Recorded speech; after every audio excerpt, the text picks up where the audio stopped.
with, what was this, episode 10? I believe it's episode 10, yeah. Yeah, episode 10. So we finally made it to double digits. It's been like 5 weeks. I'm sorry. I've been a long time. I've been very busy. IRL shit. But the last time we recorded a podcast was just before we saw the Call of Duty champion, right? Oh yeah, that was before then. That was ages ago. Yeah. Yeah. So since then, both of us, I think life is just like, all right, we gotta do a bunch of shit. Like you're just gonna be super busy all the time. Yeah. I'm not gonna get into details, but I've been pretty busy. So yeah, that's got to the point we were gonna record last week. Yeah, I just wasn't able to do it. So it's been 5 weeks now. We were gonna try to do it the week before, couldn't make it work. Yeah. And then we were supposed to do this Tuesday. Yeah, couldn't make it work. Today is Thursday, right? Yeah, it's Thursday, so we're finally both free. Yeah. The good news is it's been 5 weeks, but it's not been too crazy of a time for news. There's been a couple of things, but there's been some stuff. If the Nintendo Direct was bigger today, that would have been the story, but no, I think the story, even if it was like a 10 out of 10 Direct, I think the big story is still the Xbox stuff. Oh yeah, we still have there's a whole list of Xbox stuff here. Yeah, it is. I actually didn't mention most of the Xbox stuff because I figured we could just do it all in one go. But that's going to be like the first big topic. But yeah, I had forgotten that the Call of Duty was. But since then, did you see that was really cool. The Esports World Cup in Saudi? Yeah, I did. And it was Optic versus Vancouver again, and Optic won again. So, yeah, Optic are well and truly the winners of Black Ops 6. So, I think we're ready to just hop straight into this, I think. I believe so. I was going to say, it's kind of funny that watching all that Call of Duty made me really excited for the new Battlefield. Haha, yes, the Battlefield 6 reveal. I mean, I was going to put this in rapid fire, but I might as well just mention it now. We're recording this while the reveal's happening. Like, the big reveal's happening this afternoon. I'll watch it later. But, yeah, it's real. They did, like, a trailer. Was it for the campaign, or was it for multiplayer? I didn't actually watch for trailer. It was multiplayer, I believe. But there's rumors that's out October 10th. And this might be the most leaked game in history. Oh, yeah. I've seen gameplay for it. Like, every time I open Twitter, it's just like, here's 40 minutes of just different sections of shit. And I'm like, oh, okay. Yeah, it's worst kept secret, for sure. But, which I honest to God think it might be a good thing, because seeing just gameplay that isn't put out by the company... Yeah, it's makes in a way me feel more reliable. A lot better. I mean, I've heard nightmare stories about the development of it. So, my hype is firmly in check until I actually play it. Because I got hyped for 2042, and that did not end well. So, well, what I'm guessing is that they took a look and they were like, Battlefield 5 fucking sucked. I find it interesting they're calling this Battlefield 6, because people were thinking 2042 was Battlefield 6. They just want to forget about it. Yeah, they're basically decanonizing 2042. Yeah, and I think they probably brought on a bunch of different people. They changed how they did everything, and they're gonna. This is just basically a sequel to Battlefield 4. I don't even think they count 5. Which is funny because 2042 was supposed to be the sequel to Battlefield 4. Yeah, like if they didn't call Battlefield 5, they called it Battlefield 1945, they would have called this one Battlefield 5 for sure. Probably. But they anyway, would just skipped over it. It's apparently been a horror story, the Battlefield stuff. There's apparently been so much crap. Apparently the development budget for that game is north of $400 million. I could see it. So that Concord number that everybody took at face value and ended up not being true, apparently is true for this game. So, yeah, $400 million. You also got to think, like, DICE is EA's baby. Yeah, they're their biggest studio. Except for their sports teams. Well, but the biggest thing about DICE is, like, they use that engine. True, they use Frostbite for Everything. Yeah. So, like, they need that studio to constantly be coming up with new things and making new stuff. It's been 4 years since... it's been a while. It's been a fat minute. Normally, Battlefield is a 3-year franchise. Every 3 years we get a new one. Usually. 2 or 3? Yeah, because they had 3 in 2011, 4 in 2013, Hardline at the beginning of 2015, and then Battlefield 1 2016, Battlefield 5 2018. So it was already a pretty long wait from 5 to 2042, which was 3 years. And I think 2042 was supposed to be 2020, but it got delayed due to COVID. Yeah, and I'm guessing 2042 was like a tough one to make. It was... I mean, it was the 128 players, right? Yeah, I could see that. I just hope they drop the specialist crap. Yeah, apparently that's gone, which is good. Just bring it back to Battlefield 4. But EA also makes DICE work on every game that they make. Yeah, basically. They're big. They work on Mass Effect, they work on Need for Speed. But yeah, they work on it all. I want a good new Battlefield, but I am keeping it firmly in check. Like, firmly in check. I haven't bought a Battlefield game since Battlefield 1. Did you not buy Battlefield 5 for 2042? No, I did, like, they had the free days. I played them. I'm like, nah, I'm good. I reviewed 2042. I put, like, 80 hours into that. That was not fun. I remember watching the streams. I didn't stream most of it because it ran so poorly. I didn't even stream most of it. I just remember there was one stream where you were, like, stuck in a wall. Oh, yes, I remember that. And you were like, what the fuck's going on? And then you tried to kill... 5 as well. You, like, did the thing where you could kill yourself to respawn. And then you respawned in the wall again. And you shut the game off. Oh, yeah, I remember this. I remember this. That was like... Yeah, that was... maybe the day after launch. Yeah, wow. Fuck. It'll be Battlefield 6, and then the final game on the PlayStation 5 that EA releases will probably be a new Star Wars Battlefront. Okay, first off, they're not making a new Star Wars Battlefront. It's not happening. I think they're making a Battlefront. Nope. I don't buy it for a second. Star Wars Battlefront 2 had a big resurgence. Yeah, but the thing is, the Star Wars license is extremely expensive. Which, by the way, I should probably also mention, apparently Ubisoft cancelled a sequel to Star Wars Outlaws. Good. I'm happy about it, because it means they can work on The Division 3. I'm happy about it, because then I don't have to ever see Star Wars Outlaws again. Did you watch the Direct this morning? Oh, yeah, they're porting it. They're just trying to squeeze out as much money as they can. So bad. The port looks so bad. I gotta talk to Nintendo fans. I really like Nintendo, okay? That Partner Direct sucked. And there was people on my timeline like, oh my god, Yakuza. I'm like, Yakuza's been out for years. Like, it's been years. You can play Yakuza on anything right now. You can play Kiwami on Switch. This is just an update.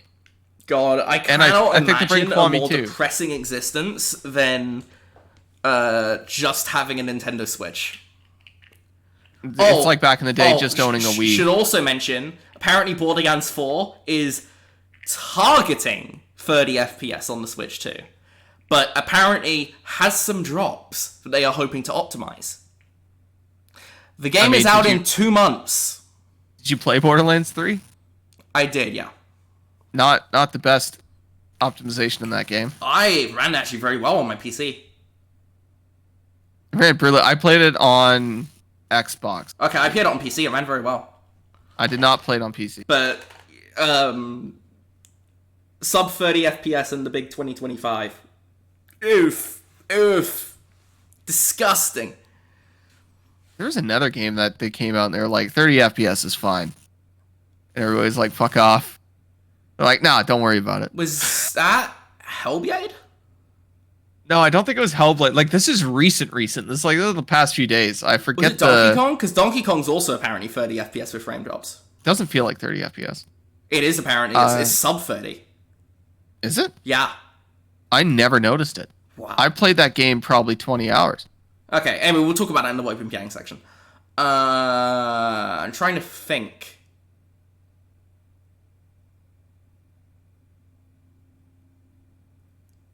I can't remember. The most recent one I can think of is Hellblade. Yeah, Hellblade running at 30 FPS was wild. Especially because they just released a 60 FPS. Yeah, but no, they're releasing it on August 12th, aren't they? They're releasing it the same day as the PS5 version. Oh, yeah, they are, aren't they? They're holding it out. Yeah. They're literally holding it out so Sony get the best version, which is funny. But, Oh, it was, a Rockstar Games, an ex-employee from Rockstar Games. Mind's Eye! Mind's Eye. It was Mind's Eye! Yeah, 30 FPS is fine. And then they also said the same thing about Grand Theft Auto 6. They're like, people won't mind. Oh, yeah. Apparently GTA 6 is actually targeting 60 on the Pro, at least. Apparently it's targeting 30 on the base, 60 on the Pro. I'm assuming that it'll release with 30 FPS on base, and then they'll figure out how to make it 60 FPS. Rockstar does that shit. Maybe? I don't know. I wouldn't Rockstar count on it. Optimization is wild. I suspect we'll get 60 on the Pro, and that will already be some sort of feat. I don't think we see 60 on the base. Or on Xbox, either. Obviously. I think they can find a way. I don't think so, but we'll wait and see. Anyway, we should probably actually get into the big story. Yeah, and the actual news instead of just rambles. Yeah. Anyway, big stuff. Xbox had a pretty rough month. They had a tough one. They've had an odd month. Should we just start with the layoffs? Microsoft sacked about 9,000 people, which is like 4% of the entire company of Microsoft. The same year, they made record profits, by the way. Yep. And they cancelled 4 games at least, and maybe more we don't know about. The first one is the one that really sucks for me. They shuttered the initiative and cancelled Perfect Dark. Yep. That one really sucked. I was really looking forward to that one. It was... I think we talked about this on the last podcast, how I really liked their E3 show last year. This was, like, the main reason for that. And now it's just cancelled. So that entire conference looks worse in hindsight. Because that was, like, the big one. And now it's just dead. And buried. It's a real shame, because it was actually a game I was genuinely looking forward to. So that sucks. I think Blizzard got hit too. I don't think Blizzard got anything cancelled, though. I don't think they cancelled their survival game last year. I don't think they're actually working on anything except DLCs. I think they were making a gacha game or something like that. Oh, I hope they fucking cancelled it then. Jesus fucking Christ. They cancelled it. Hallelujah! Everwild got cancelled. Yes, Everwild is the other big announced game. I had a feeling that one was cooked when we didn't see it at E3. So when Rare got hit with layoffs too, the guy that directed Banjo-Kazooie and Sea of Thieves, he left. He was on the Overlord team. So he left. Yeah, he left because they were going to keep him. He said no. Yeah, because it's like, fuck you cancelled my game. Yeah, Turn 10 got hit hard. Yeah, they're basically ceasing work on Forza as a franchise, the motorsport franchise. Yeah, they're probably going to be used as like a support studio. Yeah, they're basically going to be a support studio for Playground. ZeniMax getting hit with layoffs is funny. ZeniMax got their... apparently it was like a shooter, like an MMO shooter that got cancelled from them.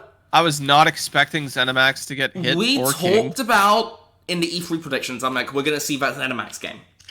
Yeah. Apparently that was actually going along pretty well. I've heard that was going along pretty well, it just got cancelled. Well, I wonder if Microsoft was looking and they were like, look, we already have 3 very successful MMOs. Yeah, but they don't have any MMO shooters. This would be closer to Destiny or Division. That's not an MMO. Fallout 76. That's not an MMO. That is not an MMO. How many people... what is the max amount of people in a Fallout 76 server? That's actually a good question. If it's under 100, it is not an MMO.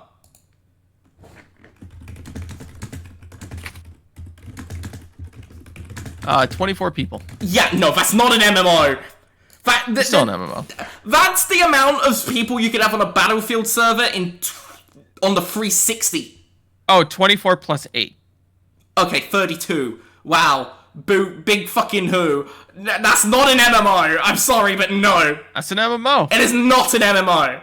And then they have World of Warcraft. Big dick. World of Warcraft's an MMO, but it's not a shooter. And then they got, what's it called? Wait. Yeah, they got, Elder Scrolls. Which is also not a shooter. Yeah, but they don't need a shooter. They got Fallout. That's First their off, version of a shooter they are not MMO. Cancelling anything for Fallout 76. Let's be honest. Fallout 76 still successful. It's... Oh. It still gets updates. It's still successful. There's still at least 10,000 people playing it daily. Cringe. Like, You are and when the show and biased. I win. Bye-bye. when the show came out for like a solid month or two, they had like 70,000 players. That is fucking That's embarrassing. just on Steam. That is embarrassing. PC gamers, you deserve all the shit that gets thrown at you. And the game's more popular on console. It's like Sea of Thieves. Everybody forgets. Sea of Thieves is insanely successful. Sea of Thieves is successful, yeah. Rare's basically just going to become a support studio for Sea of Thieves now. I fear. I'm glad that it's successful. Same with No Man's Sky. I'm really happy that No Man's Sky turned it around. I actually really hate Sea of Thieves. Like, I don't like Sea of Thieves either. I think it's I don't like trash. Sea of Thieves. I don't like, and I don't like No Man's Sky. But I want do like No Man's those Sky. games No to Man's Sky is succeed good. because, like, what a shit show they were, and now they're fine. Oh yeah, I played Sea of Thieves at launch. I pre-ordered that shit. I was very disappointed. All three of those games, Fallout 76, Sea of Thieves, and No Man's Sky. I played No Man's Sky after a few years of patches, and yeah, it is a wildly better game. Oh, I played that shit at launch. I actually launch. really like No Man's Sky. Launch, I played that night. It was ass. Yeah, there's no denying it was a disappointment at launch. I didn't buy it because I didn't own a PS4 at the time, but I did watch streamers play it, and I was like kind of intrigued by it. But And then now it's I didn't. sweet. I actually played it on PC because it went to PC soon after, I think.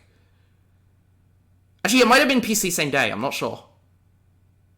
What, No Either Man's way, Sky? I didn't have a capable PC at the time either. I was an Xbox player. Ew. Ew, Xbox. Ew, Xbox. I was an Xbot, but no. Who would be an Xbox fan in 2025 and then have their Xboxes on display in their room? What a fucking loser. Yeah, even worse, having it on your fucking car. Yeah, can you imagine having an Xbox sticker on your Yeah, car? I couldn't imagine that. Couldn't Yeah, 'cause- imagine that. Just because you kind of like Xbox and your fucking PS5 one fell off. Yeah, the record show that it was only about the third most retarded thing in his car. Hey, the car is fine. It's Oh no, it's all the fucking anime stickers on it. I don't have anime stickers on my car. Yes, you do? Or was it? No, I don't. Or was it? Oh no, it was the guy that was like a few cars over from us, wasn't it? At the Yeah, restaurant. he was fucking lit up with Yeah, anime you're right. stickers. I'm getting the cars confused now. We were both staring at that car like, I was like, buddy, god damn, sticker bombing went out like 5 years ago. Anywho, yeah, so a few other cancellations to report. John Romero's game, which nobody actually knew was with Xbox, but apparently that was with Xbox, has been cancelled. So, that sucks. Yeah, I guess. Has John Romero made anything good in the last little while? Not in the past yet a while, but he was trying to get back into it.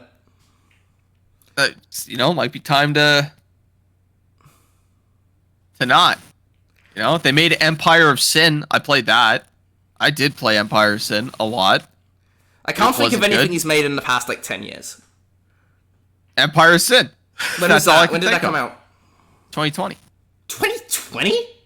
Yeah, it was a Mafia strategy game, and it got like 60 on Metacritic or something like that. Oof. I think it got 40 on it- PlayStation.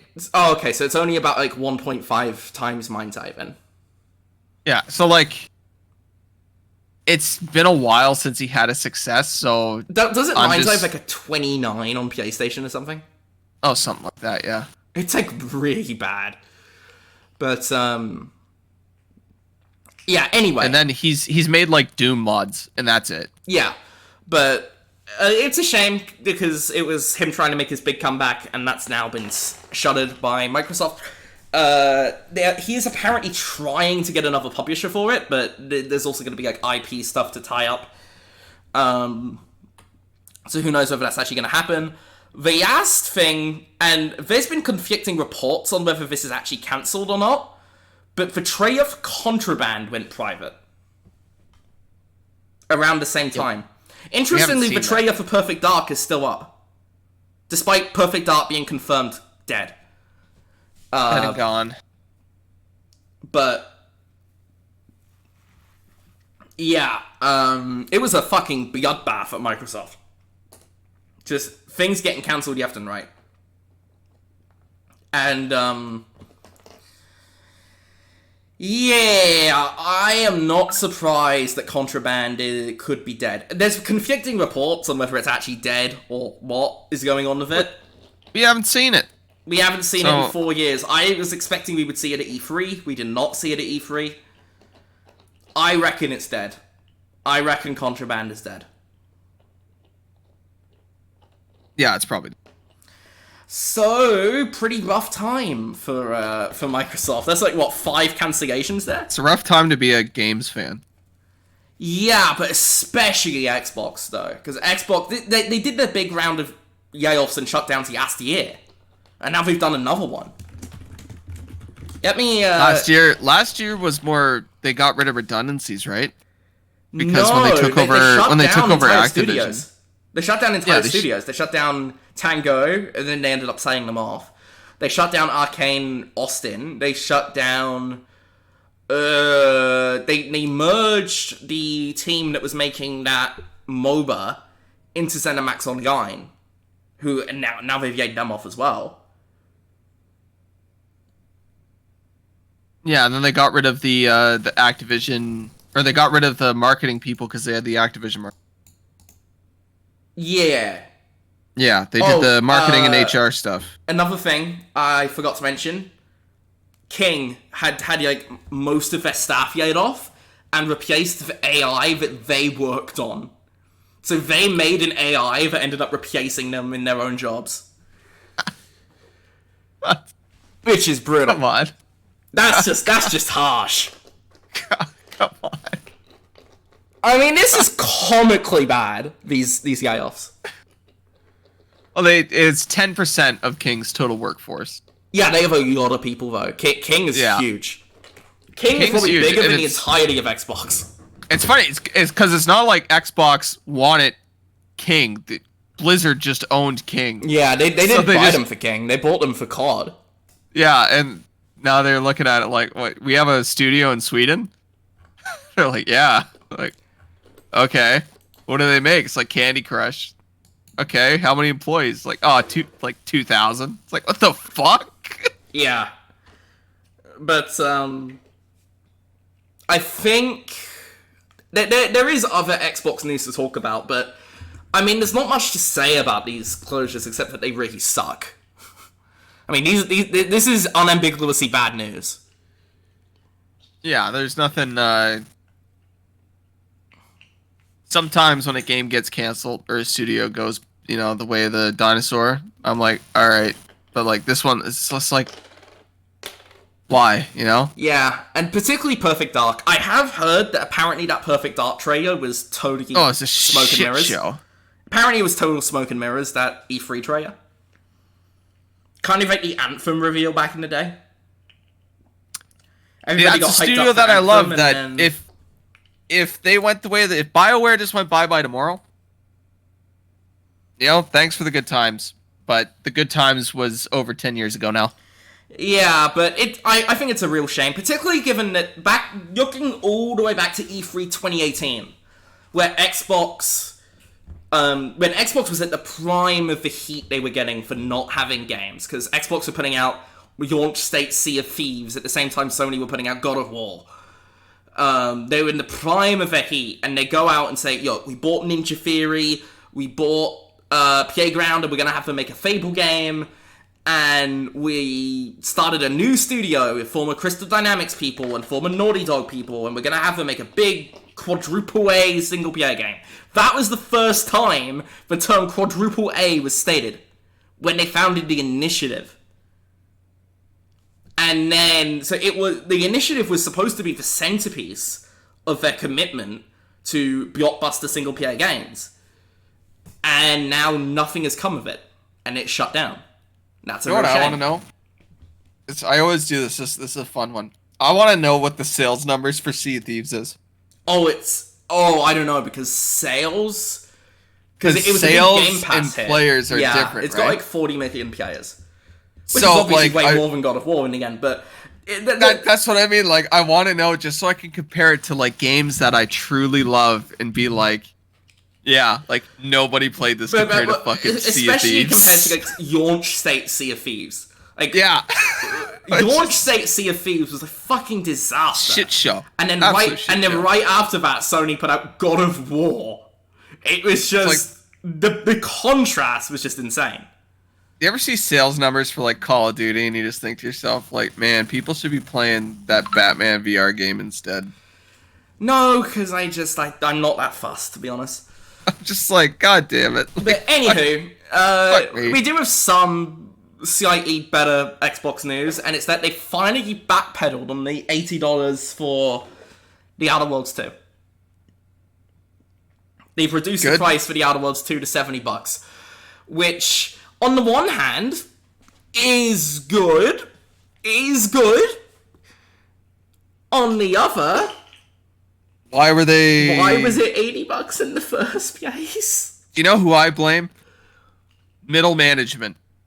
No, I blame Satya Nadella. I blame middle management. No, it's Satya. They were probably all hyping him up. Like, no, that's fine.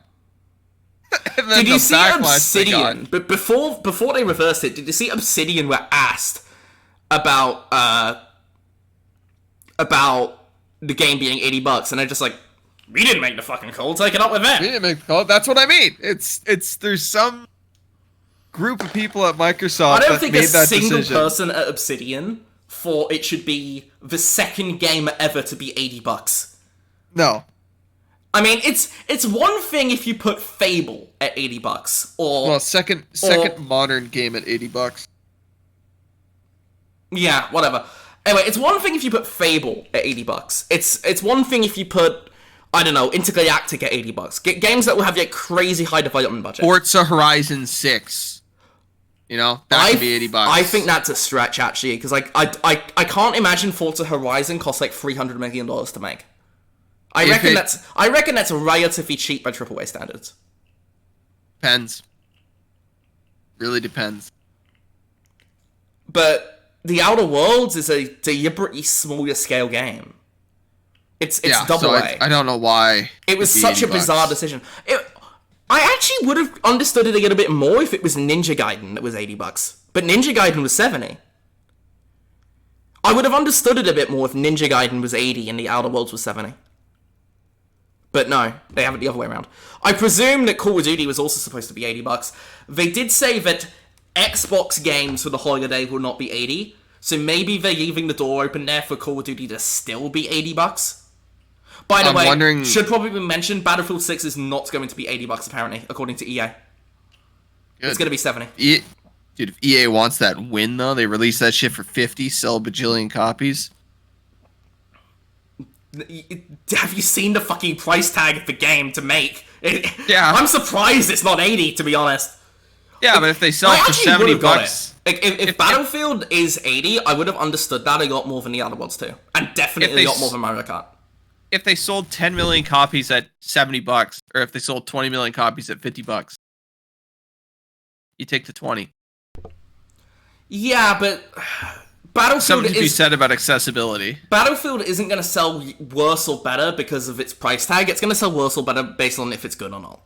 If it's good and had a lower price tag, then it would sell a ton because people are kind of sick of Call of Duty.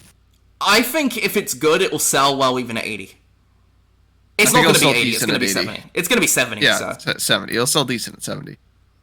But Can I just buy it through Steam, or are they going to make me it'll be on download Steam. I think 2042 EA will on Origin again? I think you might need to have the EA app installed, but I think you can buy it through Steam. That's fine. I just hate their UI. Storefront's bad. It's really Storefront's terrible. I know there's more Xbox news, but I can't think of any right now, so I'm just gonna Google Xbox. Oh, we got Helldivers coming. Yeah, but that's more Sony news than Xbox news. Shout out to Helldivers. They're doing a really cool thing. Yeah, we're kind of getting ahead of ourselves, though.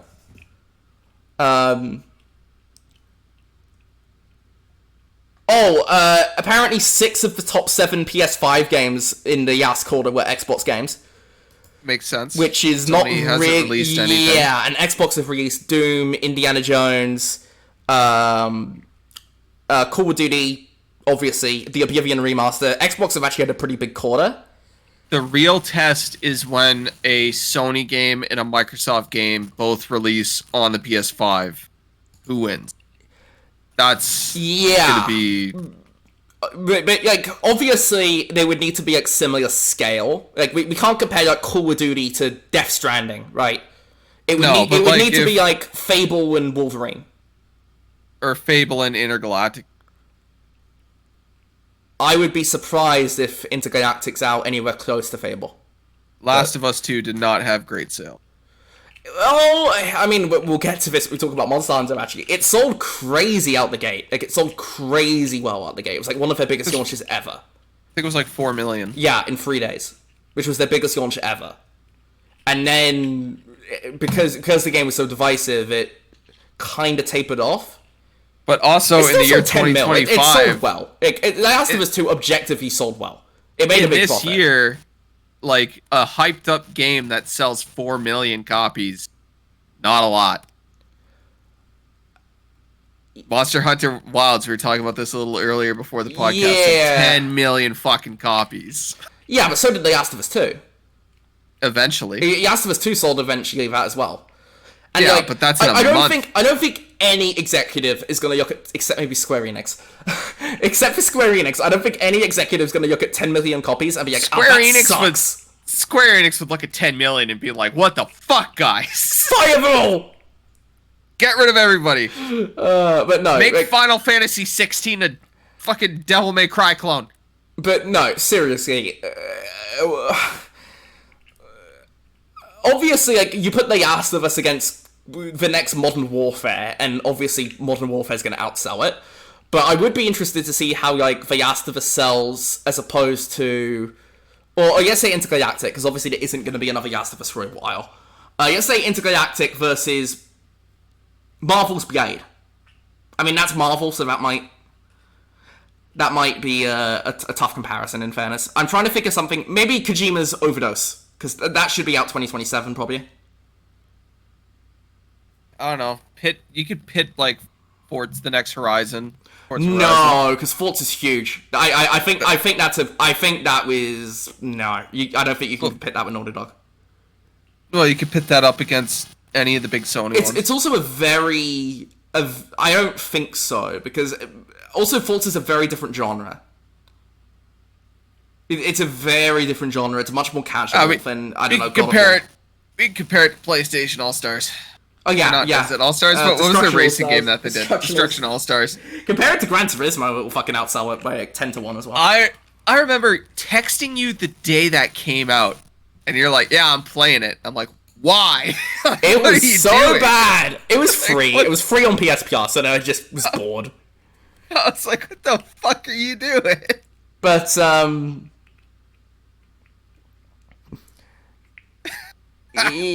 That game sucked. It was so bad. So bad. Did you see that the EA are getting rid of Need for Speed, by the way? They're getting rid of what? They're putting Need for Speed on hold. I could see it. I really liked the last Need for Speed, but I understand people didn't like the art style. I think it's a shame. I enjoy Need for Speed, but I haven't actually played for 2 most recent ones, so... I think the new one's on sale on Steam right now for like $5. I own it, but I just haven't played it. Oh, it's really good, but it's short. There's not a lot of cars. Anywho, rumors that the Xbox ROG II is out in August, which means Silksong might be out in August. August? Yeah, I was about to say, because it comes out day 1. I heard it was supposed to be full. So that's a bit surprising. I assumed it was supposed to be fall. Uh, Because that's supposed to come out with the first update for Windows for gaming, too. Xbox Game Studios. I'm trying to... We mentioned that Forza was dead. I think we've got mostly everything. If it's something that we haven't mentioned, it's probably too shit to mention. There's something that we missed. List. Oh, Halo stuff. Apparently the Halo Championship Series is not going to be featuring Infinite. Yeah, next year. So what's it going back to? Is it going back to MCC or something? Honestly, they've done that shit before. It could just be Halo 2. It could be Halo 3 if there's a Halo 3 remake coming out, which I would love to see. It's a Combat Evolved remake. But if they're doing a Combat Evolved remake, but that's supposed to be at the end of next year. I reckon that comes out November 15th, 2026. To the day, 25 years. That would be really cool. That'd be okay. That's a Sunday, though. I think of all the gaming franchises, Halo's like the most universal one, where it doesn't matter where it is, people will be like, yeah. I reckon even... Because Halo Infinite's multiplayer came out to the day 20 years after Combat Evolved. Yeah. November 15th, 2021. Also, Infinite's multiplayer is really good. It was a divisive Halo game, but I think it was a good one. It was way better than 5 and 4. I digress. Anything else Xbox stuff to mention, specifically with Microsoft's first party? I'm assuming the next Halo game will be out next year. Oh yes, yeah, that's an open secret at this point. Yeah, and they're not going to show it early. Not the next Halo game. It's the next. By the way, layoffs did affect Halo Studios as well. By the way, they also got a pretty big. Fuck them. Wow! That's you. Oh, I liked Halo Infinite, but also fuck them. Yeah. Hey, Halo is one of my top franchises. They have fucked that series into the dirt, dude. Oh, but apparently he just said the last one was good. Make up your fucking mind, Infinite was good, yeah. Yeah, the multiplayer was really good. Make up your fucking mind. Solid campaign too. Oh, but apparently fuck the people who worked on it. Oh, the battle pass system fucking sucked in Infinite. The only cool part is that battle passes never run out. Yeah. But, to actually didn't progress in the battle pass. Helldivers copped that system, didn't they? Yes, they did. But the problem with the Infinite stuff is that you have to complete challenges to progress in the battle. Just let me play the fucking. The monetization wasn't the greatest, and I, honest to God, really don't like. Your mic is buzzing a bit. No, isn't? Yeah. I'm not a big fan of the art style of the Spartans in multiplayer. I thought the visual design of the open world was kind of naff. The open world in the campaign I think looks really good because it looks a lot like Halo 1. I disagree with that. I think it looks very naff. The multiplayer, I didn't like the armor of the Spartans in the multiplayer. Okay. So fuck them. Fuck them. But no, yeah, that's supposed to be out next year. I feel like, Microsoft are a third-party publisher now. Everybody knows this. Everything's coming to PS5. That's the thing I was going to mention, by the way. There's rumors that State of Decay 3 and Gears of War E-Day are on PS5 day one. I thought we knew that. We knew that Gears was getting the Gears 1 was getting a port. So it was pretty obvious that Gears 6 was coming. Yeah, they're putting Gears 1 on PlayStation so that people can figure out what Gears is about. Yeah, it's an open secret that it was going to happen. To any PlayStation fans who have never played Gears of War that are picking up the Gears of War 1 remake, if you see 4 guys in your enemy team with Mexican flags, just leave. Because they will beat your ass. We all live in fear of Mexicans in the Gears of War community. Because they're so good at the game. It's unbelievable how good they are. Gears is awesome. They're horrifying. Well done for wording that carefully. It's true. It's so true. Same thing happens with Smash Brothers. If a Mexican dude shows up at your local in Smash, just give up. Just go home. Because he's going to whoop your ass. And it won't be fair. The 2 best players currently right now are both Mexican. Anywho, Do I need to remind them of the events of November 16th, 2021? So, maybe. Ice Tekker. Move on to fucking Helldivers coming to Xbox, baby. Yeah, there's another thing I wanted to mention now, before we get to that. But yeah, I think now is the time to actually move on to the next topic. No Rest for the Wicked is apparently gonna skip Xbox, which kind of ties in directly to what we were previously talking about. Fuck him. Dude, that guy fucking hates Xbox, man. Yeah, I do think part of this is a grudge over... part of this is a grudge over the way it went down with Ori 2. But also... Yeah. Also, there is some truth to what you said, that there is less of a definite market appeal to porting your games to Xbox than it is making it for the PS5 and the Switch 2. And that's not even just about the sales numbers of the consoles, but it's certainly an aspect. It's that the amount of game sales on Xbox is way lower per person, because so much of the Xbox player base only plays Game Pass. So... Well, it's also a case, like, when we're talking about the Ori studio, these guys have been struggling for a fucking hard minute. Yeah. Like, they had a publisher that was funding it. Take-Two. And they were...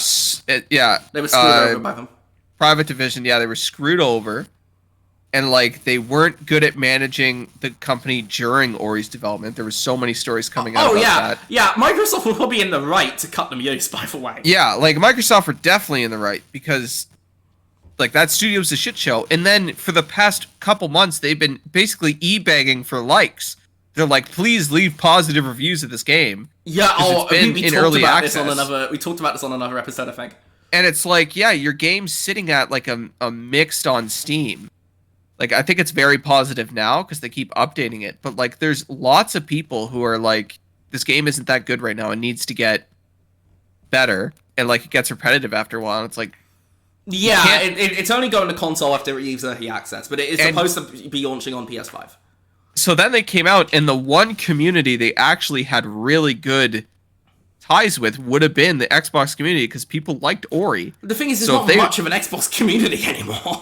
If they went to Microsoft and were like, hey, Microsoft, just fund the last bit of this game, put it on Game Pass. Like, that's the deal. That leads to something else that is probably worth mentioning, though. There's been many developers at this point that have said that porting your game to Xbox, if you don't go on Game Pass, is almost not worth it. Because there's so few people... It is so few people that buy games on Xbox these days. That... Also, it's a $50 game in early access. It's 50? It's $50 fucking dollars. So when this story got brought up and people were talking about it online... No way. There's no way. It's a fucking... No Rest for the Wicked. It's 40. It's on sale. 50 Canadian, I should say. Oh. Right. Yeah, okay. Yeah. Probably should have mentioned that. It's 40 US. Yeah, 40 US okay, is still insane. That's a little bit more reasonable. It's still too high. I don't know. I have actually heard that it's a very good game. It's good. It's good. It's not... You know? It's not that expensive. I think we should probably merge this into just the standard Xbox section, because it kind of ties into all the other stuff. Kind of does. But, like, so... When you're e-bagging and everything, and then you say, yeah, we're just not going to release for Xbox, I'm like, at that point, I don't care. Because, like... Yeah, but you have a PC and a PS5 anyway, so it doesn't really I do have a PC and PS5, but even if I was just an Xbox only, like, I'm looking at this game, and I'm like, these guys are literally e-begging for their life right now. I think all this is true if this was an isolated scenario, but it's not. This is far from the first time this has happened. Fuck, Square started porting to Xbox just recently, and they said it was a success. Final Fantasy 16 didn't chart. It didn't chart. It really depends on the game. It didn't chart, like, even in the top 20 for Xbox players. In the USA, in NPD. And? It didn't chart in the top 20. Okay. So it did not sell well. Not in America. Probably sold enough to pay for the port.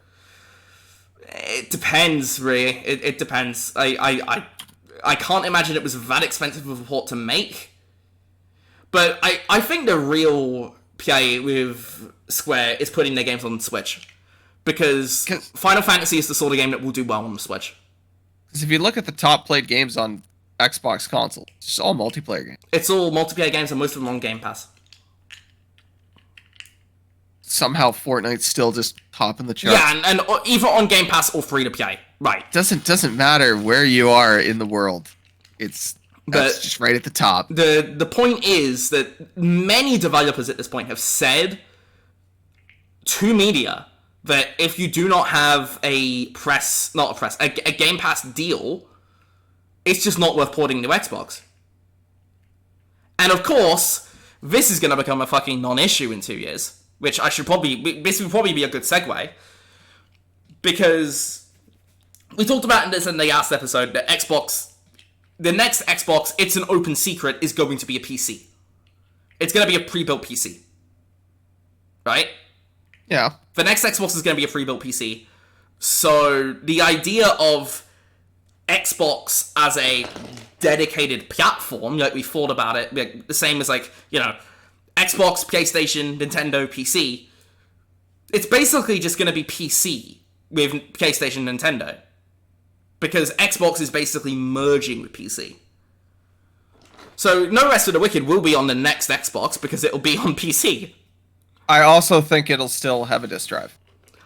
I will be very surprised because even Microsoft's own games, their own physical games are just basically coasters. They won't give up the game on it. They won't give up on backwards compatibility. But I think they want to push people to play those backwards compatible games in Game Pass because that provides a monthly revenue. Yeah, but there's no financial incentive for Microsoft to do that. There was no financial incentive for them to do it in the first place, and they still kept doing it. They wanted a selling point for the console. They're gonna keep doing the backwards compatibility. For digital games, yes, but I will be very surprised if the next Xbox is a disk drive. They will do it for physical games too, guaranteed. Even if it's like PlayStation, it's just something you have to buy to attach to your console. I will be very surprised. Maybe, but I will remember, be very surprised. There's no real good way to emulate Xbox or 360 games. Although apparently they're working on that. They're working on that, bringing the Xbox backwards compatibility to PC. That's what I mean. Like, Microsoft's going to launch this whole new thing on Windows. That's their plan. They've said that's their plan. And it's going to make it so that you can actually play these old games I wonder properly. If you can just use your PC's disk drive. Do PCs even have a disk drive? You can attach one. Yeah, you can attach one, but the last probably 8 PCs I've built have not had a disk drive. But if you have an external disk drive, I wonder if you could just put a 360 game in there. Yeah, that's what I'm saying. Like, it'll probably be like there's just something you plug in that lets you have a disk drive. I reckon it won't be like PlayStation though, where it's the plates, but maybe you could buy not like an Xbox branded disk drive, but just like a Blu-ray drive and stick it in. I'm about to show my age. You remember the Sega Genesis? You're not that old. You remember how you could pop in the 32X on the top of the Sega Genesis? What the fuck are you talking about, dude? You're born in 96. Or you could pop the Sega Genesis disc drive. What are you talking about? You didn't have a Sega Genesis growing up? No! I was born in 2001! Yeah, Sega were out in the console business before I was born. So back in the day, you could just plug in this thing to the Sega Genesis and it just made it run better. Oh, I know what you're talking about. By the way, I'm guessing I know what you're talking about.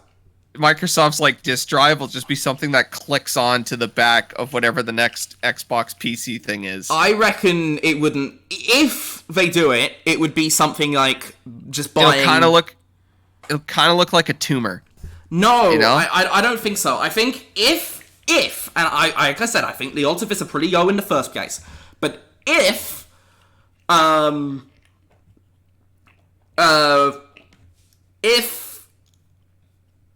sorry, my words are using me. If the next Xbox has a disk drive, it won't be because the PS5 Pro where you just slide out the plate and put it in. It wouldn't be anything like that. I reckon it would just be you buy a USB disk drive and just connect it. Yeah, and then it'll just click onto the console. No, I don't Like, think so. there will be a spot. Nope. Because they're going to design it. Guarantee not. Fit somewhere on there. You can bookmark this, and we can go back to this in 2028 or whenever the new Xbox comes out. The same way there was a spot to click in your Kinect on your Xbox One. Nope. I guarantee 100% there will not be a dedicated space. If you have the ability for this, it will be like a USB slot. No, you don't need a dedicated space. Okay, the GameCube had a thing that allowed you to plug in. It was a big attachment to the console to let you play Game Boy Advance games on it. And literally, you unscrewed 3 screws on the GameCube and it plugged in. Right, so you're thinking something closer to the PS5's disk drive. I'm thinking something closer, yeah, where it's like something like it's not like it's for the like it's a part of the console, but it's something that they'll design that'll like click on the side of it. It's like if the Xbox Series X didn't have a disk drive right now, and you just bought one that you could just plug in the back of the console, but it would like slide on the side of the console. Honestly, the fact that the Series S doesn't have a disk drive makes me think that they're just not going to bother at all. The Series S not having a disk drive? It's smart of it not to have a disk drive. First off, no, it's not smart of it. It should have a disk drive because disk drives cost like $10. Secondly, disk drives, they cost like $10. I have 2 Series S's.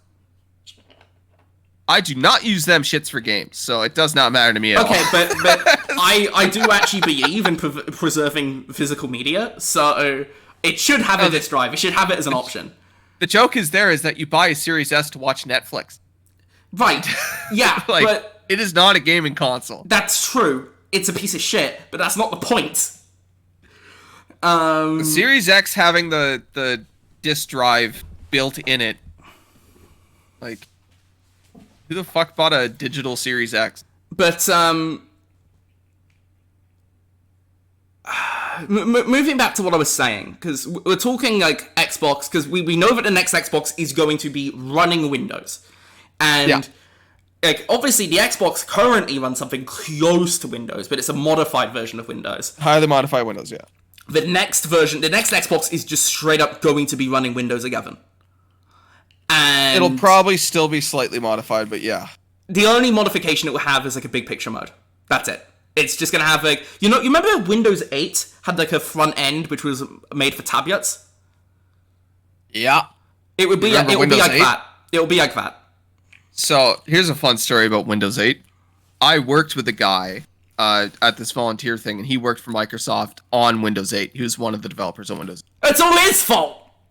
And he looked at me dead in the eye because I was excited about Windows 8. I was like, oh, hey, are you working on this? And he looked at me dead in the eye. He's like, skip it. Don't even bother. I was like, oh, my God. Okay, it's that bad, eh? Like, all right. But no. As I was saying, fuck Windows 8. That will be like the only modification it has. It will have like a front end similar to that tablet front end for Windows 8. By the way, I reckon they'll put that on PCs as well. It will be an option similar to Steam Big Picture Mode in the Xbox app on PC. No, this is going to be a complete update to the entirety of the Windows platform. Yeah. First off, you're not going to get me to upgrade to Windows 11. Fuck you. It's not happening. I'm staying on Windows 10. I think I'm on Windows 11 on my main PC, but on my Microsoft Surface, I'm still on Windows 10. I'm still on Windows 10, and I am not moving. I don't care. I'm going to be at this people that haven't updated the Twitter apps in like 2 years. It's just... Fuck you. It's not that bad. It's not like Windows 7. Like when we were all sad when we left Windows 7. You less so because you were like 2. Fuck off.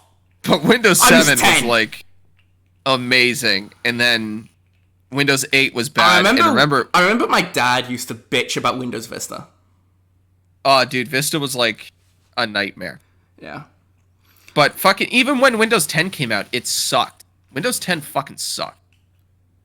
We all forget. But it wasn't fun. But, I mean, I'm trying to think of a game that will be out after the PS6 comes out. Let's say Cyberpunk 2, because that's probably like 2030, right? Let's say 2028, but yeah. No, I think The Witcher 4 is probably 2027, 2028. There's no way Is it the same team? No, but the team that worked on Cyberpunk have just entered pre-production. Just now. Depends on how much they're going to carry over from. It's going to Unreal, so not much. Cyberpunk. Oh, it's changing engines to Unreal, so it'll be 2030, I reckon. We won't see it this decade. It delays development time a lot. Anyway, especially learning a new engine. Yeah, let's say Cyberpunk. Cyberpunk 2 comes out. Switch 2's still out. It's not coming to the Switch 2. Let's just say that right now. Not coming to Switch 2. If there's one thing I know about CD Projekt Red, they will totally release that shit on the Switch 2, and the apology will be a day after. It can't even run Cyberpunk 1 well. Yeah, it'll run Cyberpunk 2. Let's just assume for the moment it doesn't, right? Let's just assume... I mean, it did release The Witcher 3 on the Switch 1, so... Yeah, the Switch 2 HD gonna hit like crack. I reckon it's a launch title for the Switch 3, whenever the next Nintendo console is. I reckon it'll be a launch title for the Switch 3, but it will not come out for the Switch 2. Similar to the current Cyberpunk. Because Cyberpunk came out on the Switch 2, but did not come out on the Switch 1. Yeah, could you imagine if they released that shit on the Switch 1? God! Oh my god! Cyberpunk on the Nintendo Switch 1! Like... But anyway, I'm using Cyberpunk 2 as an example. This could apply to like any game coming out that year. Yeah. The PS6 will be out. So it will be out on the PS6. It'll be out on PC, and it'll be out on different PC storefronts like Steam, Epic, GOG, obviously, the Xbox app. But there won't be a dedicated Xbox version in air quotes, because the Xbox will just play the PC version. I think it'll still be called the Xbox version. Because it'll run through the Xbox app. It'll be the quote-unquote Xbox version in the same way it's the quote-unquote Steam version, but it's the same version of the game. It's the PC version of the game. Yeah, it's just optimized for a specific set of parts. No, I don't think it'll be specifically optimized for Xbox, because the new Xbox will also be running Steam. So you could play the Steam version on Xbox too. It will be the same version. So here's... They might make dedicated optimizations for the pre-built PCs. That's what it'll be. But it won't be a dedicated version. It will just be, we specifically optimized the PC version to run well on this specific hardware. But this is another thing. Which is called the Xbox.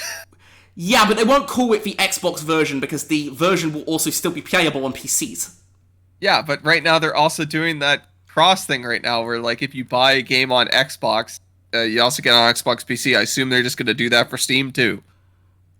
I don't think Steam would agree to that, first of all. Valve and Microsoft have a fantastic relationship. But that's another thing. I reckon, and this is a prediction that you can bookmark this, because I guarantee you this will happen. Similar to how there's the third-party Xbox Ally coming out, I guarantee there will be third-party pre-built PCs with an Xbox branding. Guarantee. Probably the same way they tried to do with the Steam machines back in the day, except this time they'll actually be good. Oh, I don't know if they'll be good, but... Hey, they're not running Linux. Exist. Although you say that, but for handheld gaming, Unix is way better than Windows at the moment. Like, yeah, there's been comparisons between like the Steam Deck and the ROG Ally, and the ROG Ally is way more powerful, but the Steam Deck runs better. Because Windows on handheld is ass. They still need to push out these Windows updates. That's what Microsoft are working on, because they're worried that Valve is just going to completely destroy them. But Linux will never overtake Windows for gaming, ever. No, because Windows is... It's not going to happen. Yeah, no. Not overall. No. But like, anyway, if your very specific handheld market of 5 million people, if it runs better on Linux, sure, but not even... Games don't even run on Linux. 150 million people that have a gaming handheld, dude. Steam Deck. Okay, yeah, we're talking Steam Deck, but the Switch is a handheld. Yeah, but the Switch isn't running fucking Linux. No. It would probably run better if it ran Unix, but I digress. Fucking wish it ran Unix. Linux people are weird, dude. Fuck you. Dude, if you put me on a bus and, like, there's a bunch of tigers on one side that want to eat me and there's a Linux guy on the other side, I'll sit with the tigers. Fuck you. Dude, especially, like, in school, because I was doing a lot of programming back then, there's guys there, they're just talking about Linux like it was the greatest thing ever. And they'd be like, sick, you want to play, like, Battlefield tonight? They're like, nah, my computer can't run it. Like, you have a 1080 Ti, you could totally run this. They're like, no, I'm on Linux. Oh, okay. Anyway, I digress because we're getting off topic. Yeah, fuck Linux, fuck 343. But you look at Xbox now, and they optimize for two pieces of hardware. They optimize for the Series S and the Series X. There's probably going to be like 5 or 10 different Xbox SKUs with different hardware configurations from different third-party manufacturers. I don't think it'll be that crazy. I reckon it will be. I think there will be 2. I say there'll be at least 5. the official Xbox one, and then there will be 2 third-party ones. I reckon that they'll... first off, I reckon Microsoft will put out 2 versions again. So Microsoft will probably have like a Series S and a Series X. So that's 2 on its own. I think that the third-party one will be the cheaper option, and then there will be a third-party one that's the more expensive option. Maybe. And then Microsoft will be in the middle. Anyway, so let's say there's 3. You're basically... And I reckon there'll be more than one third party. I reckon like Asus will do some I don't know all the different hardware manufacturers, but like Lenovo will probably do one. Like different companies will do one. They'll basically be, because you can go into Best Buy and buy pre-built PCs. It'd be that sort of thing. I reckon. I think they'll be better than pre-built PCs. Pre-built PCs kind of suck ass. It depends on the manufacturer. I don't think it'll be. I don't think they'll be better per se. I just think that they will have the Xbox UI. But I mean, the point is, there's going to be different models of this, right? So you're saying that they'll make specific optimizations, and they will, but I don't think you could make like specific ports because there's gonna be so many different versions of the hardware. Well, it's not so much a port as it is an optimization for Xbox hardware. Right, but they optimize for different graphics cards on PC already. Yeah, but this is different because you... Okay, so the spread of graphics cards on Steam is so much higher than you have one specific piece of hardware. You know that a certain amount of people that are going to buy this game have this specific thing. You can optimize to it. Yeah, but it won't be a dedicated Xbox version. That would be the Xbox version. It will be the PC version. It's the optimizing... Oh my fucking god! You're not listening to me at all. The PC version will have special optimizations. Probably like it will have like a recommended graphic settings for, I don't know, the Xbox ROG cocksucker or something. I don't know. No, but it's not that. It's because this is still Xbox's version of a console. They are going to specifically build parts to that console. I don't think that happens. You know what I mean? You take a month, because like I have friends who are in game development. You basically take a month and you optimize it to this specific thing. If they could do that for every graphics card, every game would run perfect. If they could do it for every GPU, CPU, all that shit, every game would run perfect. But the fact that you'll have a group of people and that next Xbox will have this GPU, this CPU, this and this, they optimize it to that. That's the benefit. If everybody in the world had a 1080 Ti, games would look amazing. Right, but first off, the amount of people that would be playing this PC version on Xbox would be way less than the total PC games. Probably 10% at most. Still 10%. Right, but let's say, optimistically, this thing sells half of the Series X. Because this is going to be expensive, because Microsoft are not going to sell this hardware at a loss, because they're not going to be making all the money from their game sales, because they're going to have Steam on it. So this thing's probably going to be at least $600-700, realistically. Okay. So let's say 15 million get sold, which is half of the Series X. Yeah. And I think that's frankly the higher end, because I don't see this thing selling well. But that's a completely different conversation for a completely different time. Let's say it sells 15 million units out of, I don't know, let's say 200 million people here on PC. because like PC is the largest platform. Okay.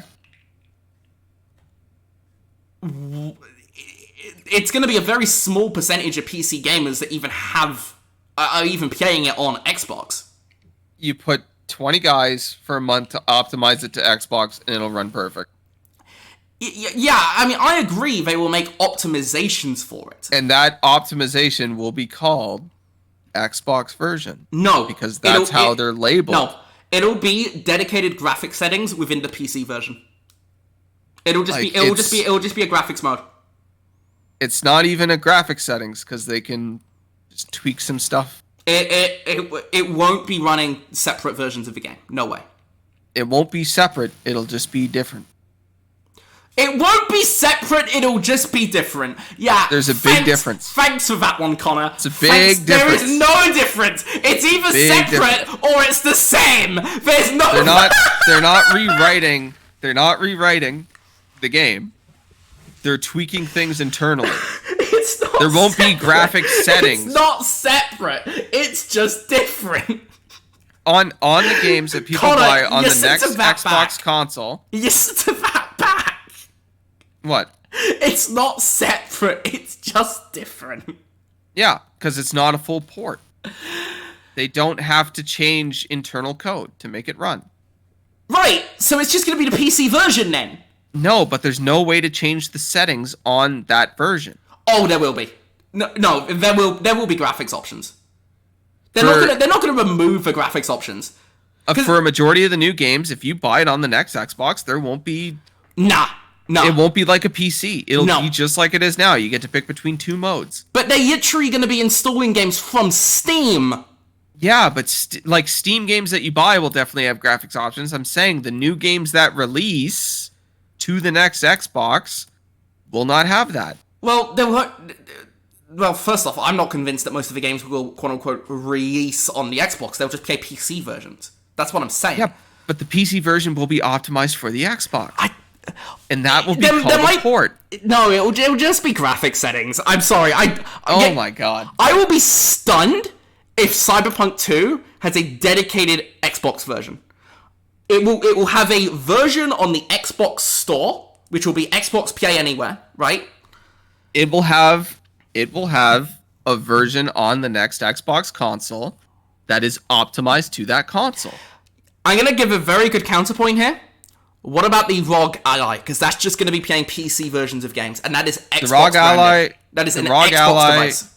Is not big enough for them to even bother. First off, second off, Xbox as a whole isn't big enough for Moon Studios to bother. Yeah, but Moon Studios, first off, they don't like Xbox. Second off, they barely have money to run the company as it is now. That's true, but that's not relevant. So shut up. It's like. Moon Studios is not a good comparison here. Okay, Wukong's people. The probably 1 million people, that was clearly an exclusivity deal. The 1 million we don't people. Know. We don't know. That was definitely, it's a year, an exact year. They came up with so much shit. They were dodging every question for a year, and then randomly they just announced like, yeah, no, it's actually coming out an exact year after. Nope. That was so an exclusivity deal. Come on. Okay, Baldur's Gate then. Baldur's Gate came out like 3 months later because it couldn't run on the Series S. Yeah, because they couldn't get the co-op running on Series S, right? That's actually a totally different issue in fairness. They released without co-op, I think. Yeah. Microsoft made an exception to the parity rule. Yeah, which is whatever. But this literally means nothing. Like if you have 15 million, if you have 15 million people and you can optimize your game for very little money to those 15 million people, they'll do it. Well, either way, there's a reason why. Let's circle back to this. We could circle back to this in years, and we will see who's right. Like the easiest example to use here is that the 2060 and the 2060 Ti are extremely popular cards, and most games are optimized to those cards. And that's why you have sometimes games come out the 2060. The 2060 is more popular than this new device is going to be. So think of it this way. Why wouldn't they just add in that device? Because there's going to be more people on the next Xbox, whatever it has, than whatever the other graphics cards options are. It's still going to be the 1060, the 1080, the 2060, and the 2080. Well, 5 years from now. I mean, probably, let's say 5 years from now, probably at the 4060, right? Because people will have mostly upgraded, because the 2060 will be 10 years old by then. Maybe. The 1080 Ti is still kicking ass and taking names. Anyway. That's still a good card. I reckon there are more people gaming on a 2060 than there are people gaming on the Series X. There's probably more people gaming on a 2060 right now than any console. No, I don't think there's 80 million 2060s around, but there's probably like 40, 50 mil. It's actually a good question. But,